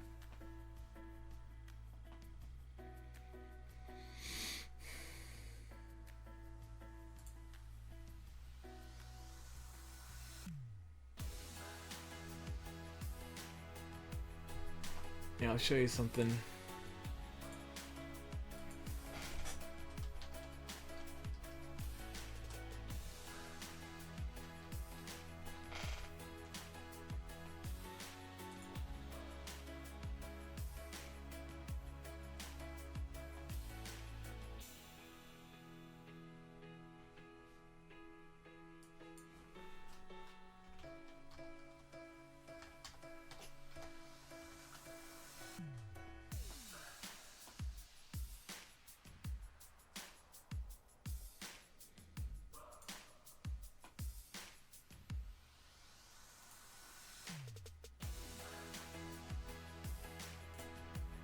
This might not be the best example, but it's just the first one I grabbed.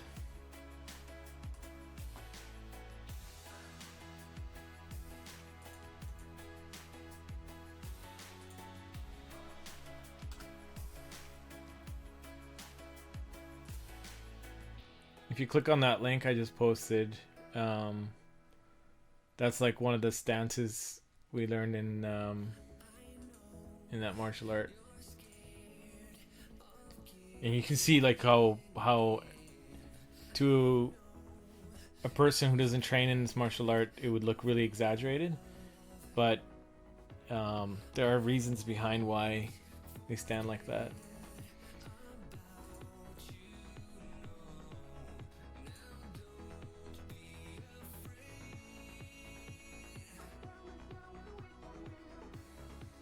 Yeah, see when I look at the ones with their legs kind of standing straight up, they look strange to me. Like they don't look natural. They look almost like statues.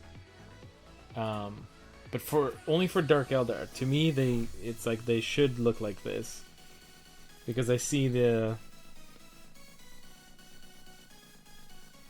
I actually see if she was actually whipping that whip, how the power would come from the back leg and stuff like that.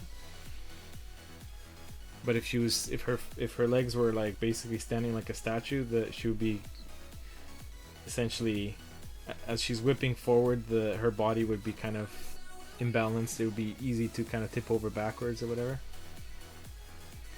But yeah, for Space Marines, I guess for Space Marines, the reason they do it also is because when they're firing their bolters and stuff like that, you need to kind of have that stance for recoil or whatever. I don't know. It just depends. Depends on what how you want to look at it. I'm sure that they don't just do it for that reason. I'm sure that part of the reason is for the way that they cast them. Because if the legs are closer together, maybe it'd be harder for them to cast them or something.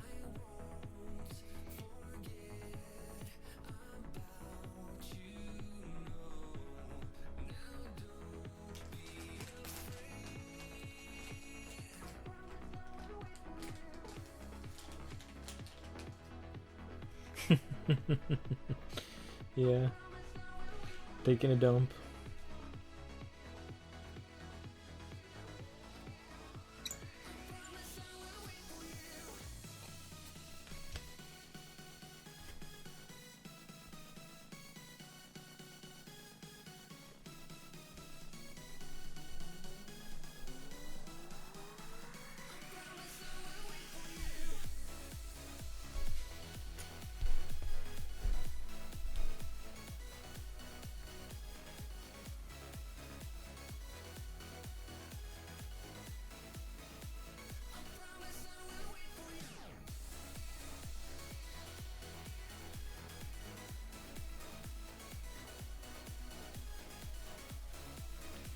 Alright, so got that one done. That one, that one, that one. Form done.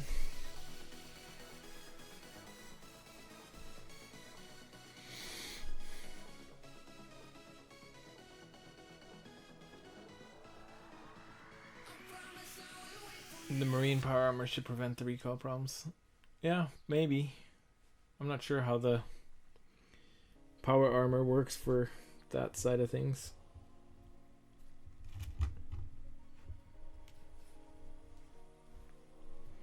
But yeah, I know what you mean. Some of them just look strange. It's like it's kind of forced, right? Like it doesn't look natural. Although, see, the thing to me is like when I look at this, it actually doesn't look bad because I'm used to these stances when I was training in the martial arts, so I kind of like basically what this stance does, the way that he's standing right there, it makes him very stable from this side. He's not stable from this side. Like if I pushed here, he would fall over. Meaning in real life, if I was standing like this, the weak point in this stance is this direction, but the strength is in this direction. So if he's facing this way and he's got the gun facing this way, he's very strong in this stance. But if you take his legs and you made him stand up straight more, he would be much weaker in his stability. So I don't know. To me, it doesn't bother me at all. I kind of look at it like it should be that way. But I know what you mean. Like it's not how normal people walk. It's not how normal people stand.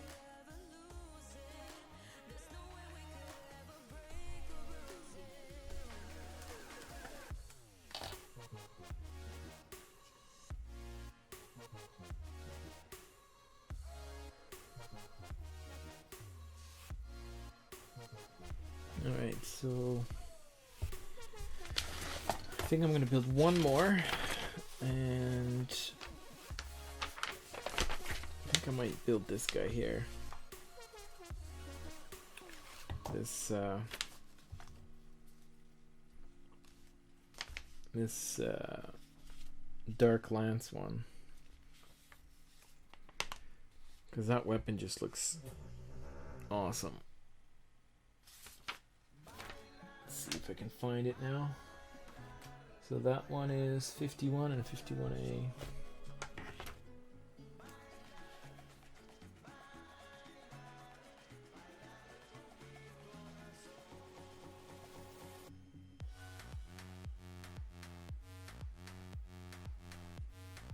Fifty-one, 51A.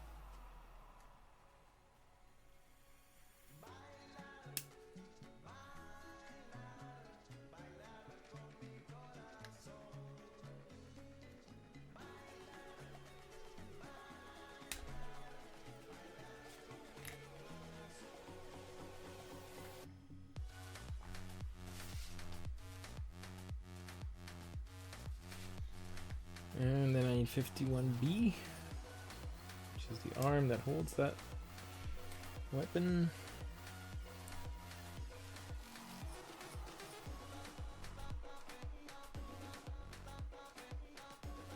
$13 and $24.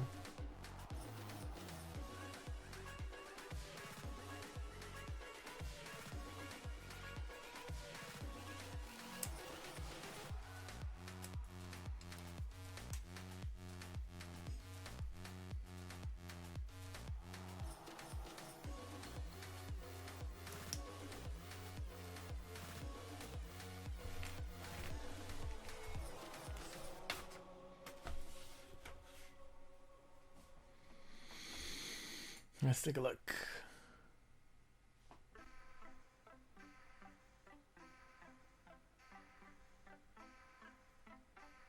Yeah, I mean, with him though, he's basically that's actually, let me see if I can find that pose. I believe that's it.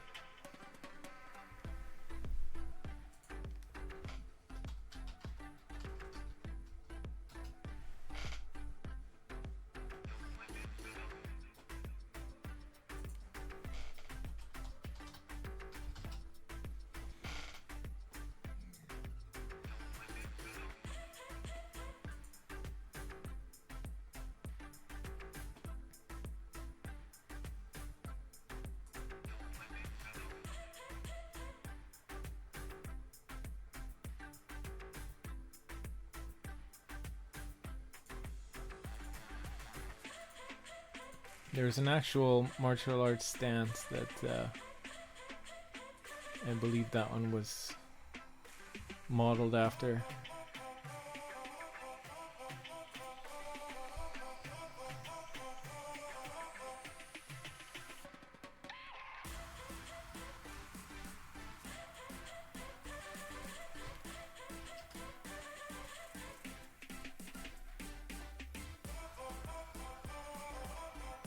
Oh, come on, where is it?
It's actually kind of hard to find this.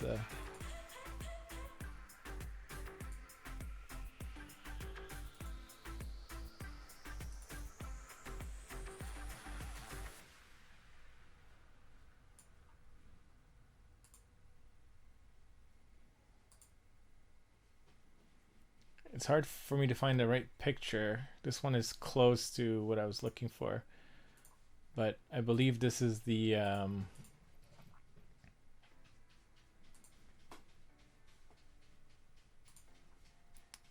as opposed to the. If you look at that picture, it has that's one of the stances, and you can see his legs are closer together and his arms are crossed in the front. Now in the picture that I linked, he's not holding any weapons, but he could just as easily be holding weapons. You train with no weapons, and then so he's this model from GW, which is comes with this kit as well, the Archon model. I think they may have modeled it based on this stance that I just linked. So I think they specifically for the Dark Eldar, whoever designed these and whoever posed them, I'm pretty sure they did a little bit of research on Japanese ninjutsu and the poses and stances that they stand in, and I think they posed them for that purpose. Or I think that's, they didn't just kind of pose them randomly. I think they followed certain stances.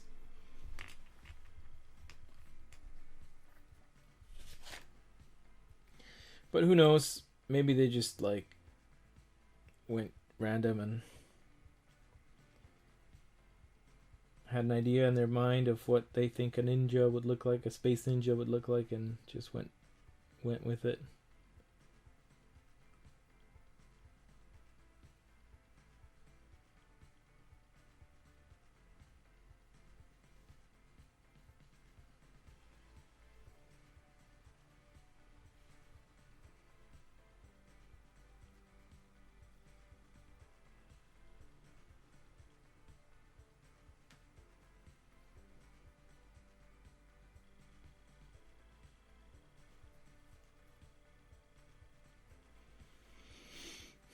Let's see, which one would I do? 4, 5, 3, 2.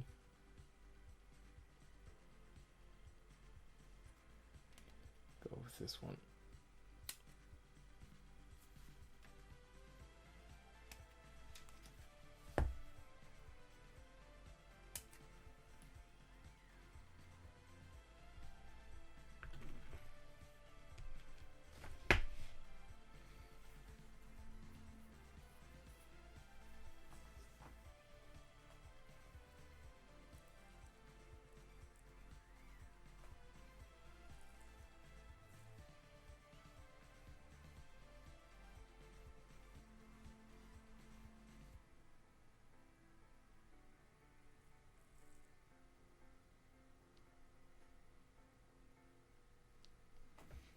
You think they actually had people pose?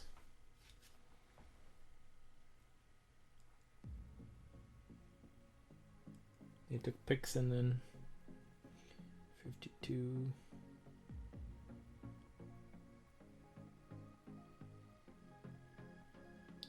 Come on, where's 52?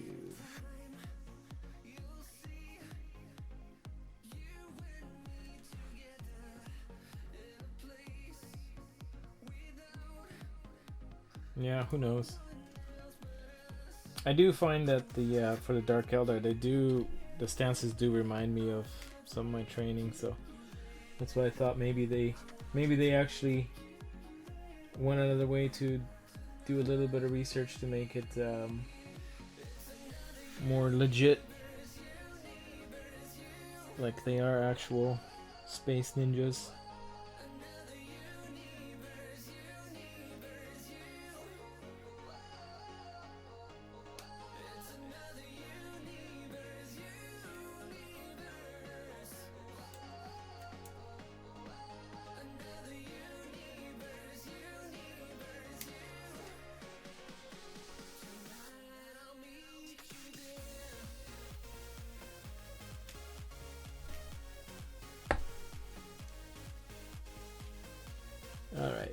this one. There's a. Where's the ninja one? There's a ninja face. Ooh, this one looks kind of cool.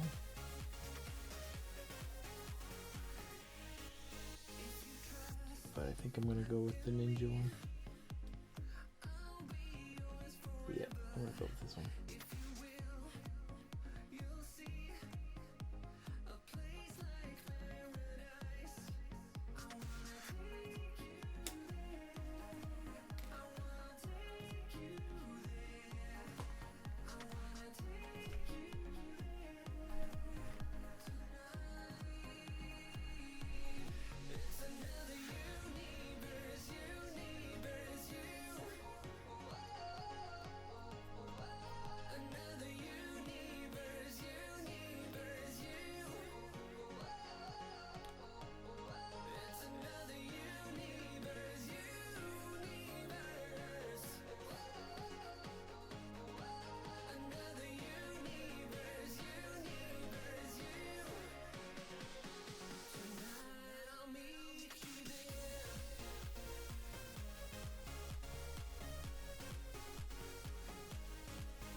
The models that to me look weird are actually orcs, the way that they stand.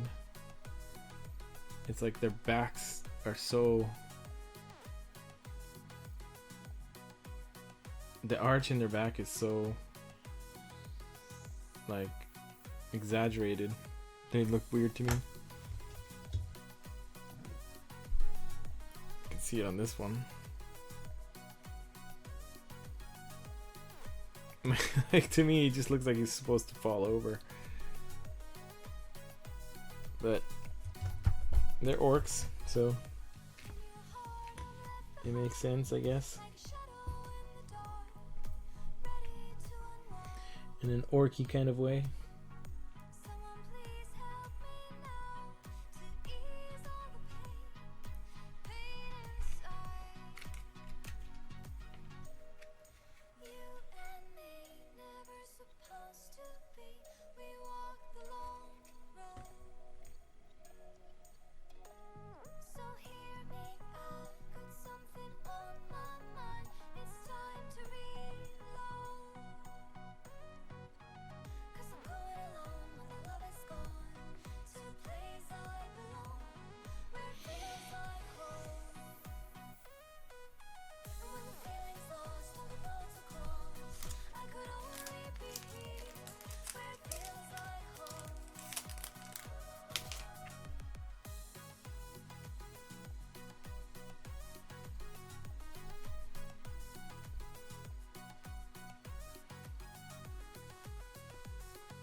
Orc ninjas, yep.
Do the orcs actually?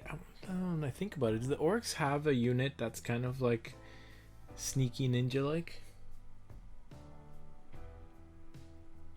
Because that would be a cool thing to make, like a conversion or something. Orcs that are like ninjas. Stealthy orcs. Oops. Hopefully that wasn't too loud, guys.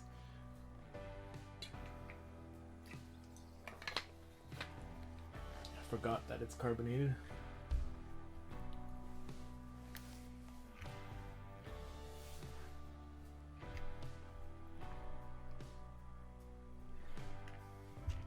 Alright, let's take a look at this gun and see how in the world it mounts.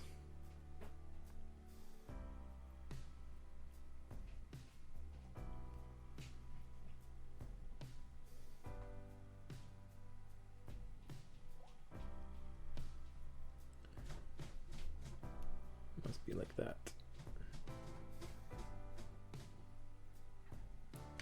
Except I got a little filing to do over here.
Look at the size of that gun. That thing is huge. So overpowered.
The new kill team?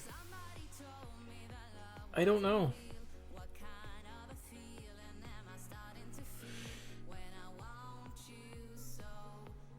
I don't really fully understand it. I just saw it today. I was out for most of the day, and when I got home I just kind of checked on the website and saw all the new releases. And I haven't really had time to look and see what they actually are.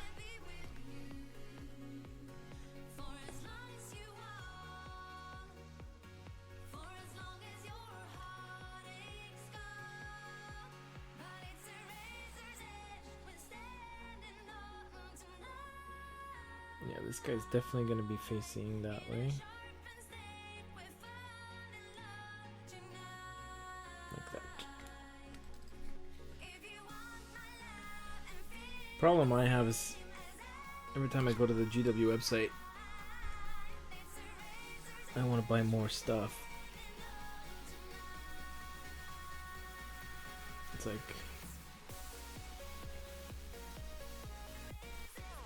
especially for 40k stuff. Age of Sigmar, it's kind of like certain models look awesome, other ones not so much to me. Flip ya for real. Awesome name, man. Welcome to the stream, thanks for the follow. But yeah, for 40k it's like, man, they keep coming out with new stuff and I want to buy it all.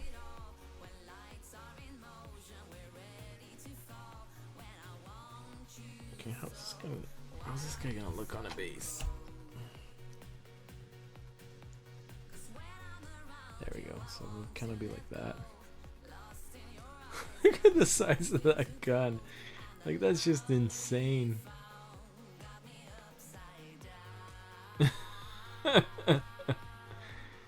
See, like, that stance makes sense to me. Right? Like, kind of leaning back. Because he just shot that cannon, so it kind of sprung him back.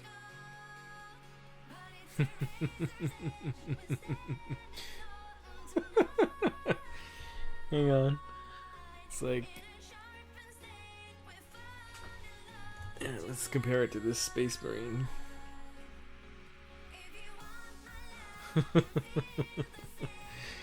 my god, look at the size difference.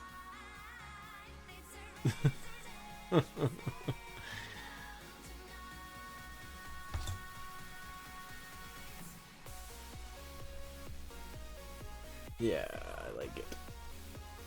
And then for this guy, he's got to also have this little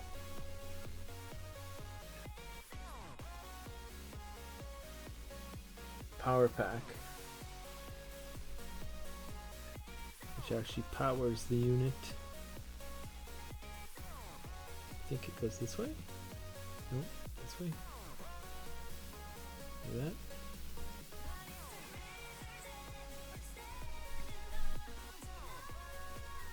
Yeah, he's compensating.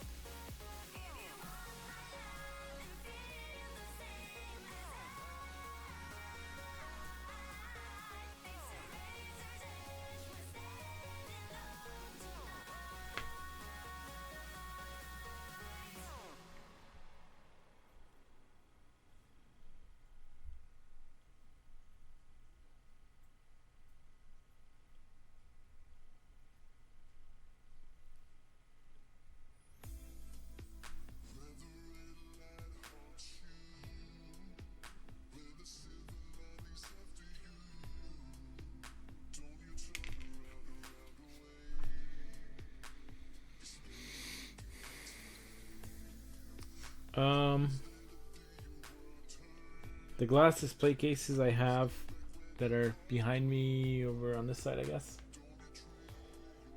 are just the ones from IKEA. I forget what they're called, but They're from IKEA.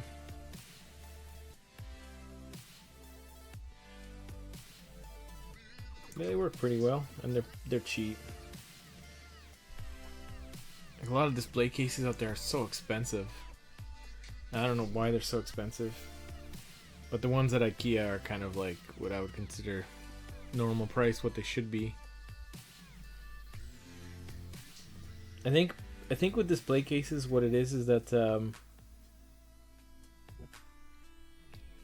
normally I think normally the people who buy display cases are retail store owners, like jewelry stores or retail stores that have something to display, and I think in that market, the people who make those cases for retail stores, they know that it's for commercial use, so they're gonna have like more money to spend. So I think they kind of like overprice stuff. They gouge them because they know that a retail store that's setting up is going to be they're gonna have a budget, a pretty good hefty budget. You know what I mean? Like if you're spending like $500,000 to open up a retail store, spending $300 or $400 on a glass case doesn't seem like a lot of money.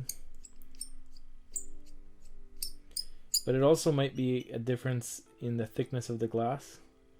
'Cause for retail stores and stuff, they have to have pretty thick glass because customers,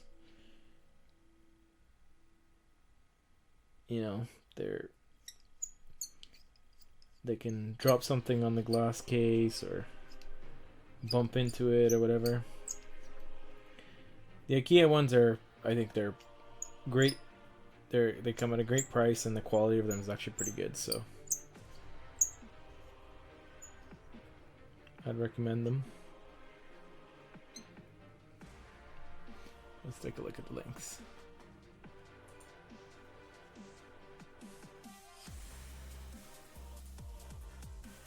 Detolf, yeah, that's the one that I have.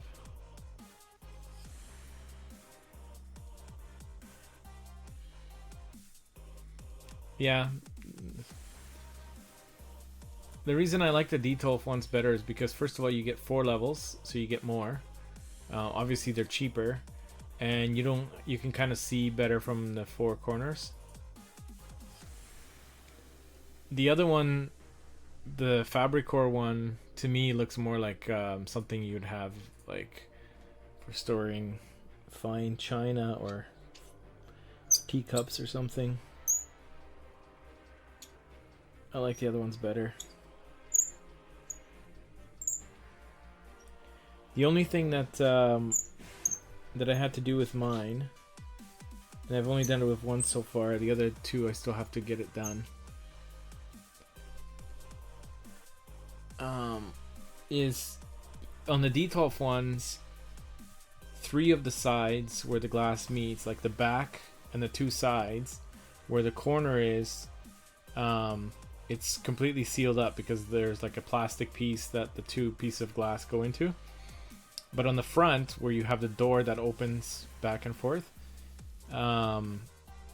it'll leave, there's like maybe about that much. So what is that, like half an inch, quarter of an inch gap on each side. And what I noticed after using them is you actually get dust. You can get dust inside the cabinet. So what I ended up doing is I actually found like a piece of plastic stripping that I put on the inside, on the door and on the outside, so that when you close the door, it basically kind of seals it up so there's no dust getting in there. Because if you have your minis in there, like you can see this one, like look how dusty he is.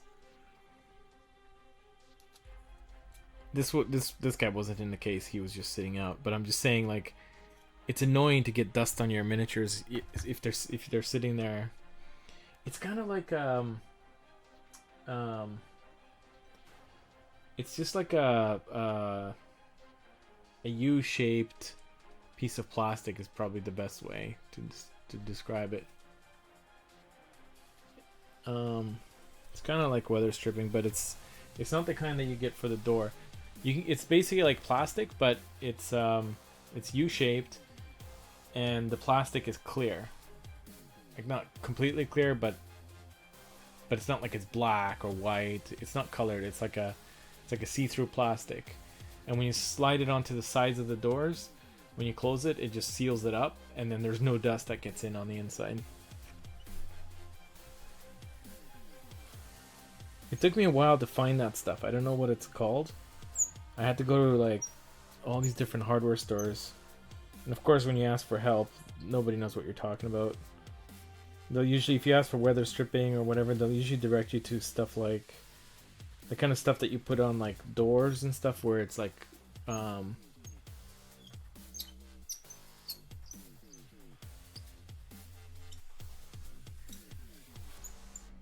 yeah, you can. I just don't like having to wash them, you know what I mean? Like the reason I wanted to put them in the cabinet so they don't get dust on them. But now that I got that like those strips, it's not a problem at all anymore. It seals it up, and then no dust gets in at all.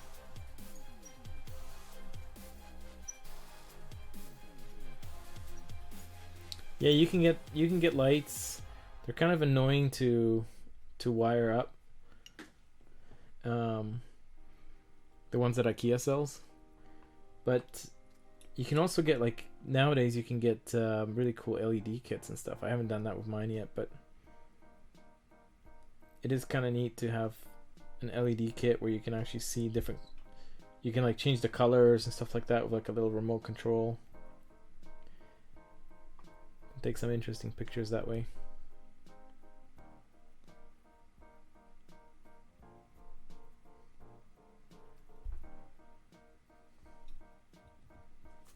But yeah, besides that, I really like them.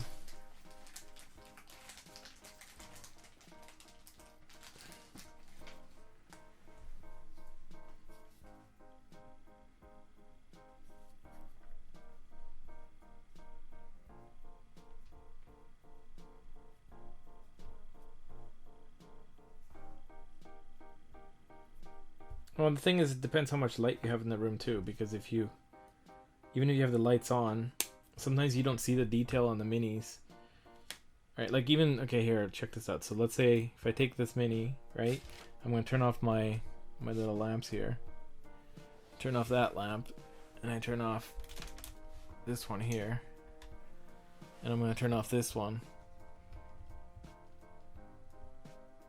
Right? I mean, the camera adjusts, but I mean, this is with my main light on it in this room, and then I probably have I have 4 bulbs that are about 200 watts each. Well, 200 watts equivalent. They're not 200 watts because they're the fluorescent ones, but a normal bulb would be about 200 watts. So I probably have about 1,000 watts of light in this room, and look how dark that mini is. So the cool thing with the lights when you have them is that when you get the lights closer to the minis, then you can kind of see. Now it'll take a few seconds here for my camera to adjust to the lights again.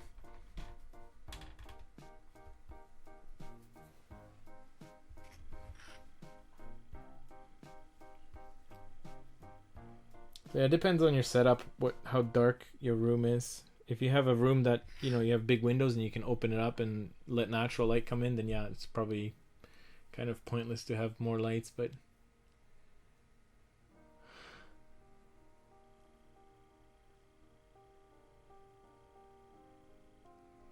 yeah, those little flicker candle things are cool. I've ripped apart a bunch of those before.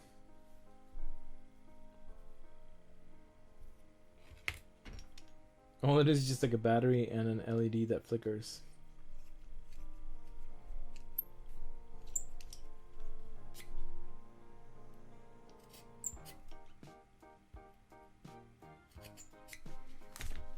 And you can usually buy the candles for much cheaper than if you went to like an electronics store and try to buy flickering LEDs by themselves. All right.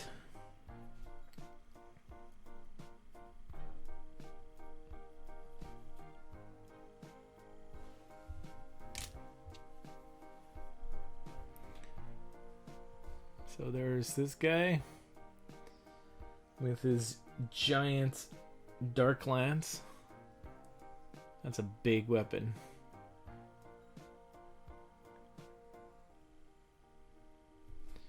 And then you've got she's got the whip, the agonizer whip.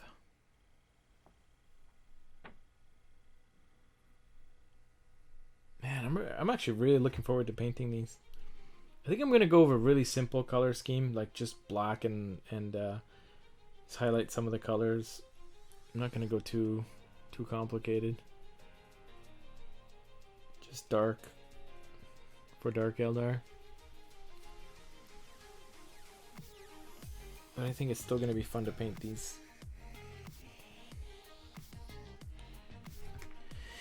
So that'll be it for tonight. I'm just gonna, as far as building, I got 5 of them done.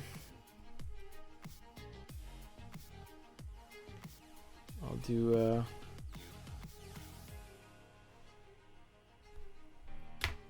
oops.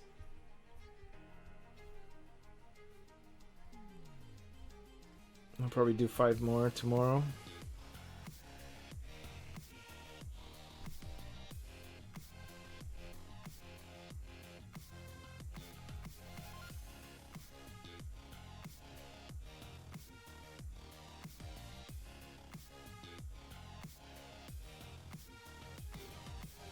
Yeah, I gotta clean them up a little bit more.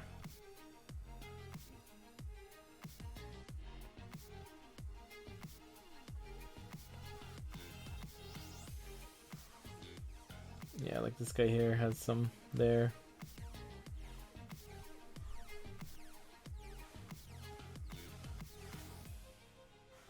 This guy definitely.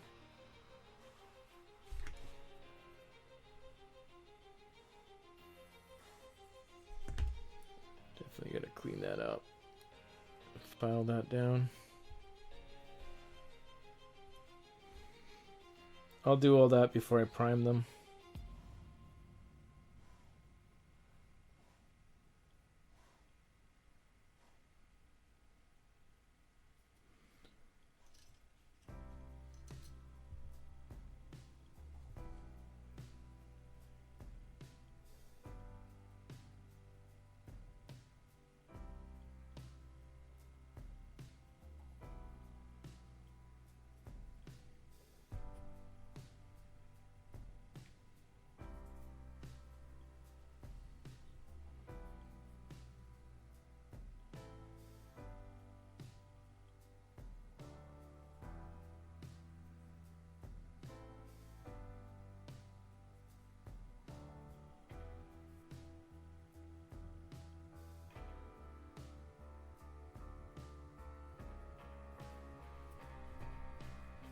Yeah, definitely got a lot of cleanup still to do. But I'll work on that when I'm a little bit less tired, because it's 3:30 in the morning here, so I'm starting to get tired and a bit sloppy. I don't really want to. And I gotta find my my hobby knife too, because some of this stuff it'll be easier to just scrape it with a knife rather than using these files. I think I have it in my workshop.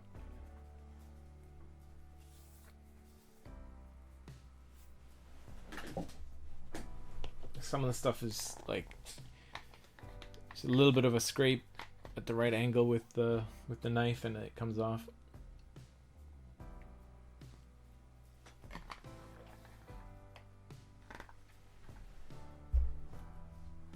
But I just forgot to bring it in here. It's in my workshop, I think.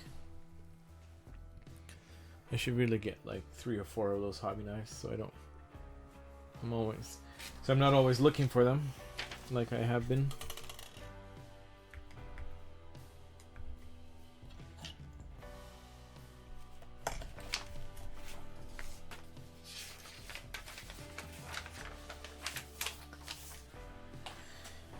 Alright guys, I'm gonna call it a night. Thanks for joining in and hanging out. Makes this process a lot more fun.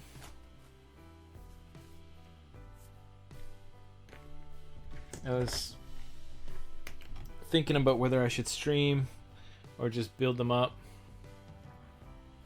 And I'm like, whatever. If I'm gonna build them, I might as well stream.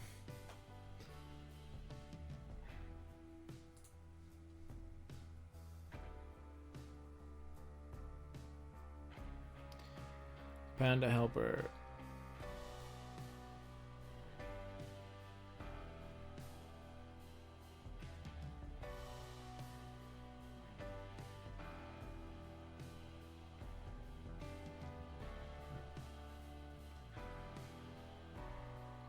That's cool.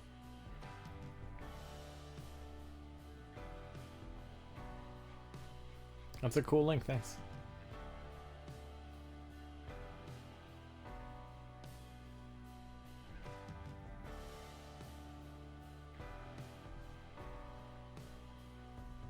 Invites. Have you bought those brushes?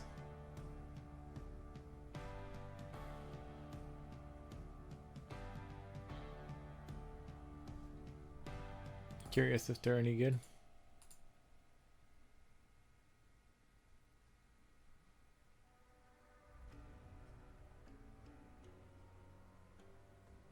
Oh yeah, you could use a razor blade too. That's true. I just don't have one here.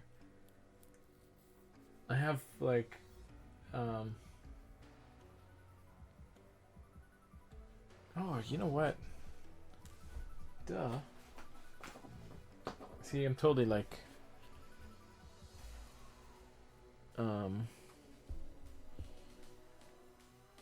too tired to be doing this because I have the this tool from Citadel. I just bought it. I wanted to try it out.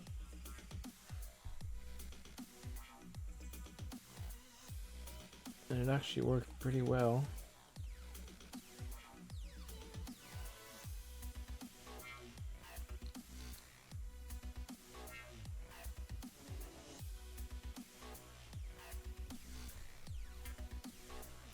Where was that guy that had that big ugly thing from the sprue? Nope.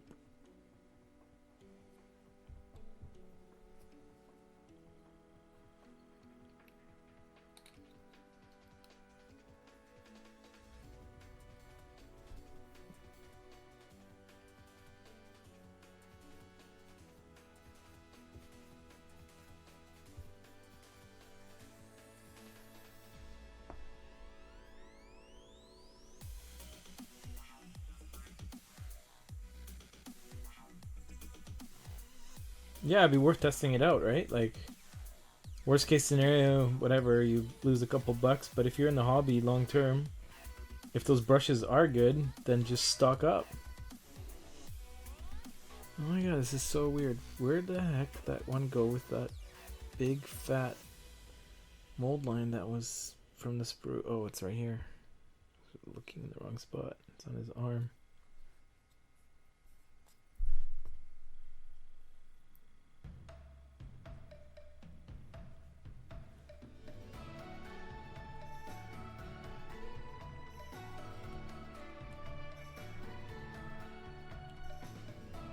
This tool is really weird, but it works so well. Like, I thought this thing was gonna be super sharp before I bought it, and it's like it's not even sharp; it's dull, but it's got sharp edges. But it won't cut your finger or anything. But it removes those mold lines so well.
looks fine.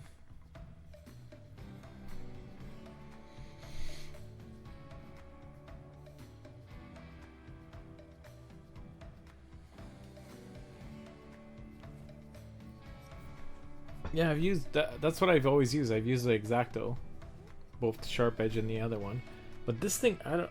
I actually I have no idea why this thing works so well, but it really works.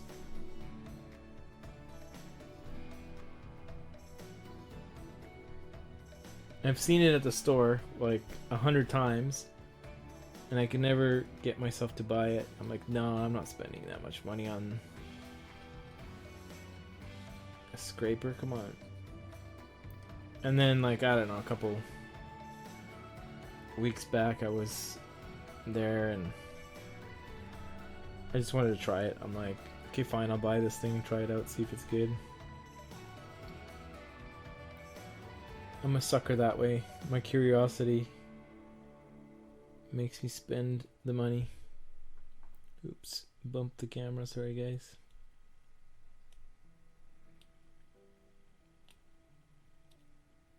But now that I got it, I actually like this thing. I don't even remember how much I paid for it. No clue. I'm sure it was pretty priced at a premium, but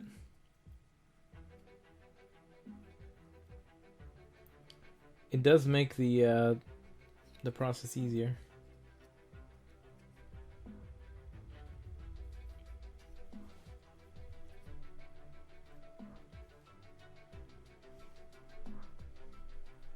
It's a weird. See, when I saw the picture of this thing, right? What I thought that this was just basically a curved blade. Like, I thought this was super sharp, like an X-Acto, and I just thought it was a curved blade. But it's not. It's actually, if you look at it, look how thick that is. There's no sharp edge on this. Like, I can run my finger across it, doesn't cut at all, even on the edge. But this edge here, it does scrape, like it does have a kind of a scraping effect, and when you use it on the plastic, it works really well. So it's kind of a strange little tool. I don't know if any other stores sell something like this outside of this hobby, like if this is used for something else. Maybe for woodworking or something, I don't know.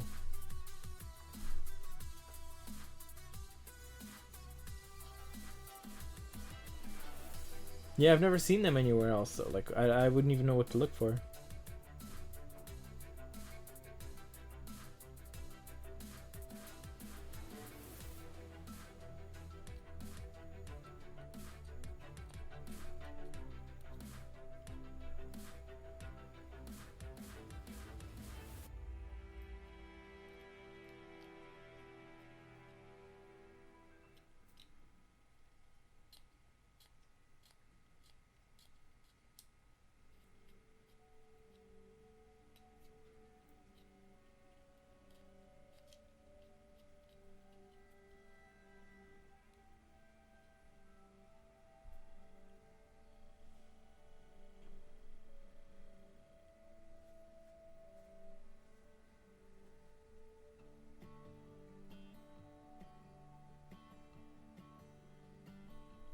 Nope, the blade is not angled. It's straight either way.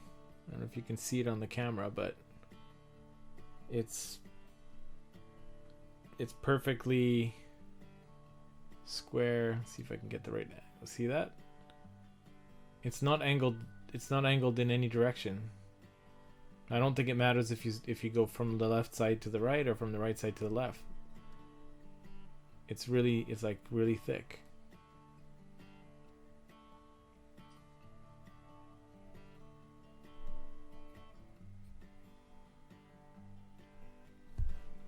It's a strange tool that works well.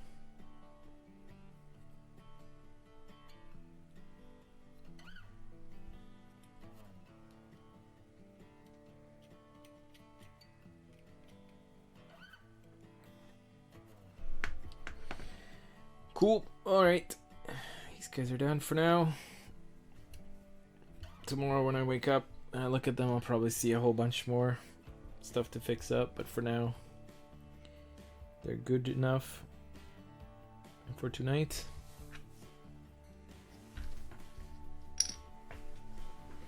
Yeah, I know some things are like it only works if you're right-handed, and some things are only for lefties, but this thing I don't. Verone1, welcome to the stream, thanks for the follow. This thing is, I don't think you'll have a problem using it as a lefty. I don't think it makes any difference at all, because it's, yeah, because I know what you're saying. Like if this was angled like on a slant here, then how the heck would you use it? It would be backwards for you if you're going from this side, right? It wouldn't work. But this thing doesn't. It makes no difference because it's flat on both sides. So left or right, no diff.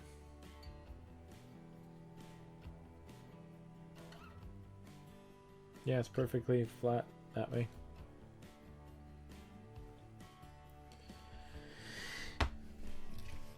Alright guys, I'm gonna call it a night here.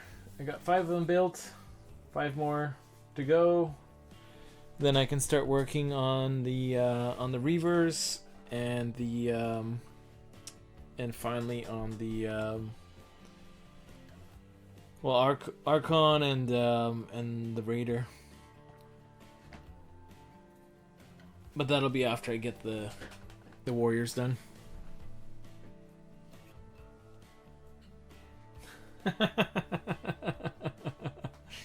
Yeah, now you have to go try it out. You'll like it. I mean, again, you know, I know that Citadel always marks their stuff up or whatever, but beyond that, I mean, even like putting the price aside, these are actually pretty good. I have to say these are pretty good. And this is pretty good. So, I don't know. I kind of look at it like I spent so many, you know, so many thousands of dollars on this hobby to spend a little bit more to get a good, useful tool. I don't see it as a big, huge issue. I mean, if I could find that tool somewhere else without it being a hassle, and it was the exact same quality, you know, for cheaper, then yeah, I would pick it up. But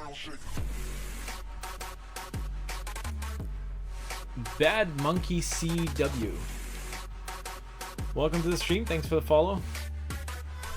I'm actually just about to log off here, finishing up for the night. But thanks for the follow, anyways. Now, next time I come on, you'll be able to see that I'm streaming. All right, everybody, I'm gonna call it a night. So thanks for tuning in. I'll see you guys in the next stream, and I'll be working on, or I'll be continuing to work on these Dark Eldars. All right, take care, everybody. Good night. Hey, everybody, Paul here from TabletopGamer.com, and I'm excited to announce that we are now on Patreon. Now, if you're not familiar with Patreon and what it is, it's essentially a way for you to support the video content that you love on a monthly basis. It's similar to Kickstarter, where you pledge a certain amount, and then you receive certain rewards for those pledges. Except with Patreon, you're pledging and receiving those rewards on a monthly basis. Now, the reason I'm launching this campaign on Patreon is because I want to accelerate our growth, which means I'll be able to produce more content and to produce more products and release them to the community at a much faster pace. Now, if you're watching this video on Patreon and you want to check out some of the rewards that you can qualify for based on your pledges, just scroll down below. You'll see all the different pledge levels. You'll see the rewards that you can qualify for. And if you're not watching this video on Patreon, if you're anywhere else on YouTube or Facebook, wherever you're seeing this video, simply click on the link below the video or the one that you see on the screen, which will take you to our Patreon page where you'll be able to check out all the different awards you can qualify for based on the different pledge levels. I want to thank you for checking out this video and thank you for your continued support.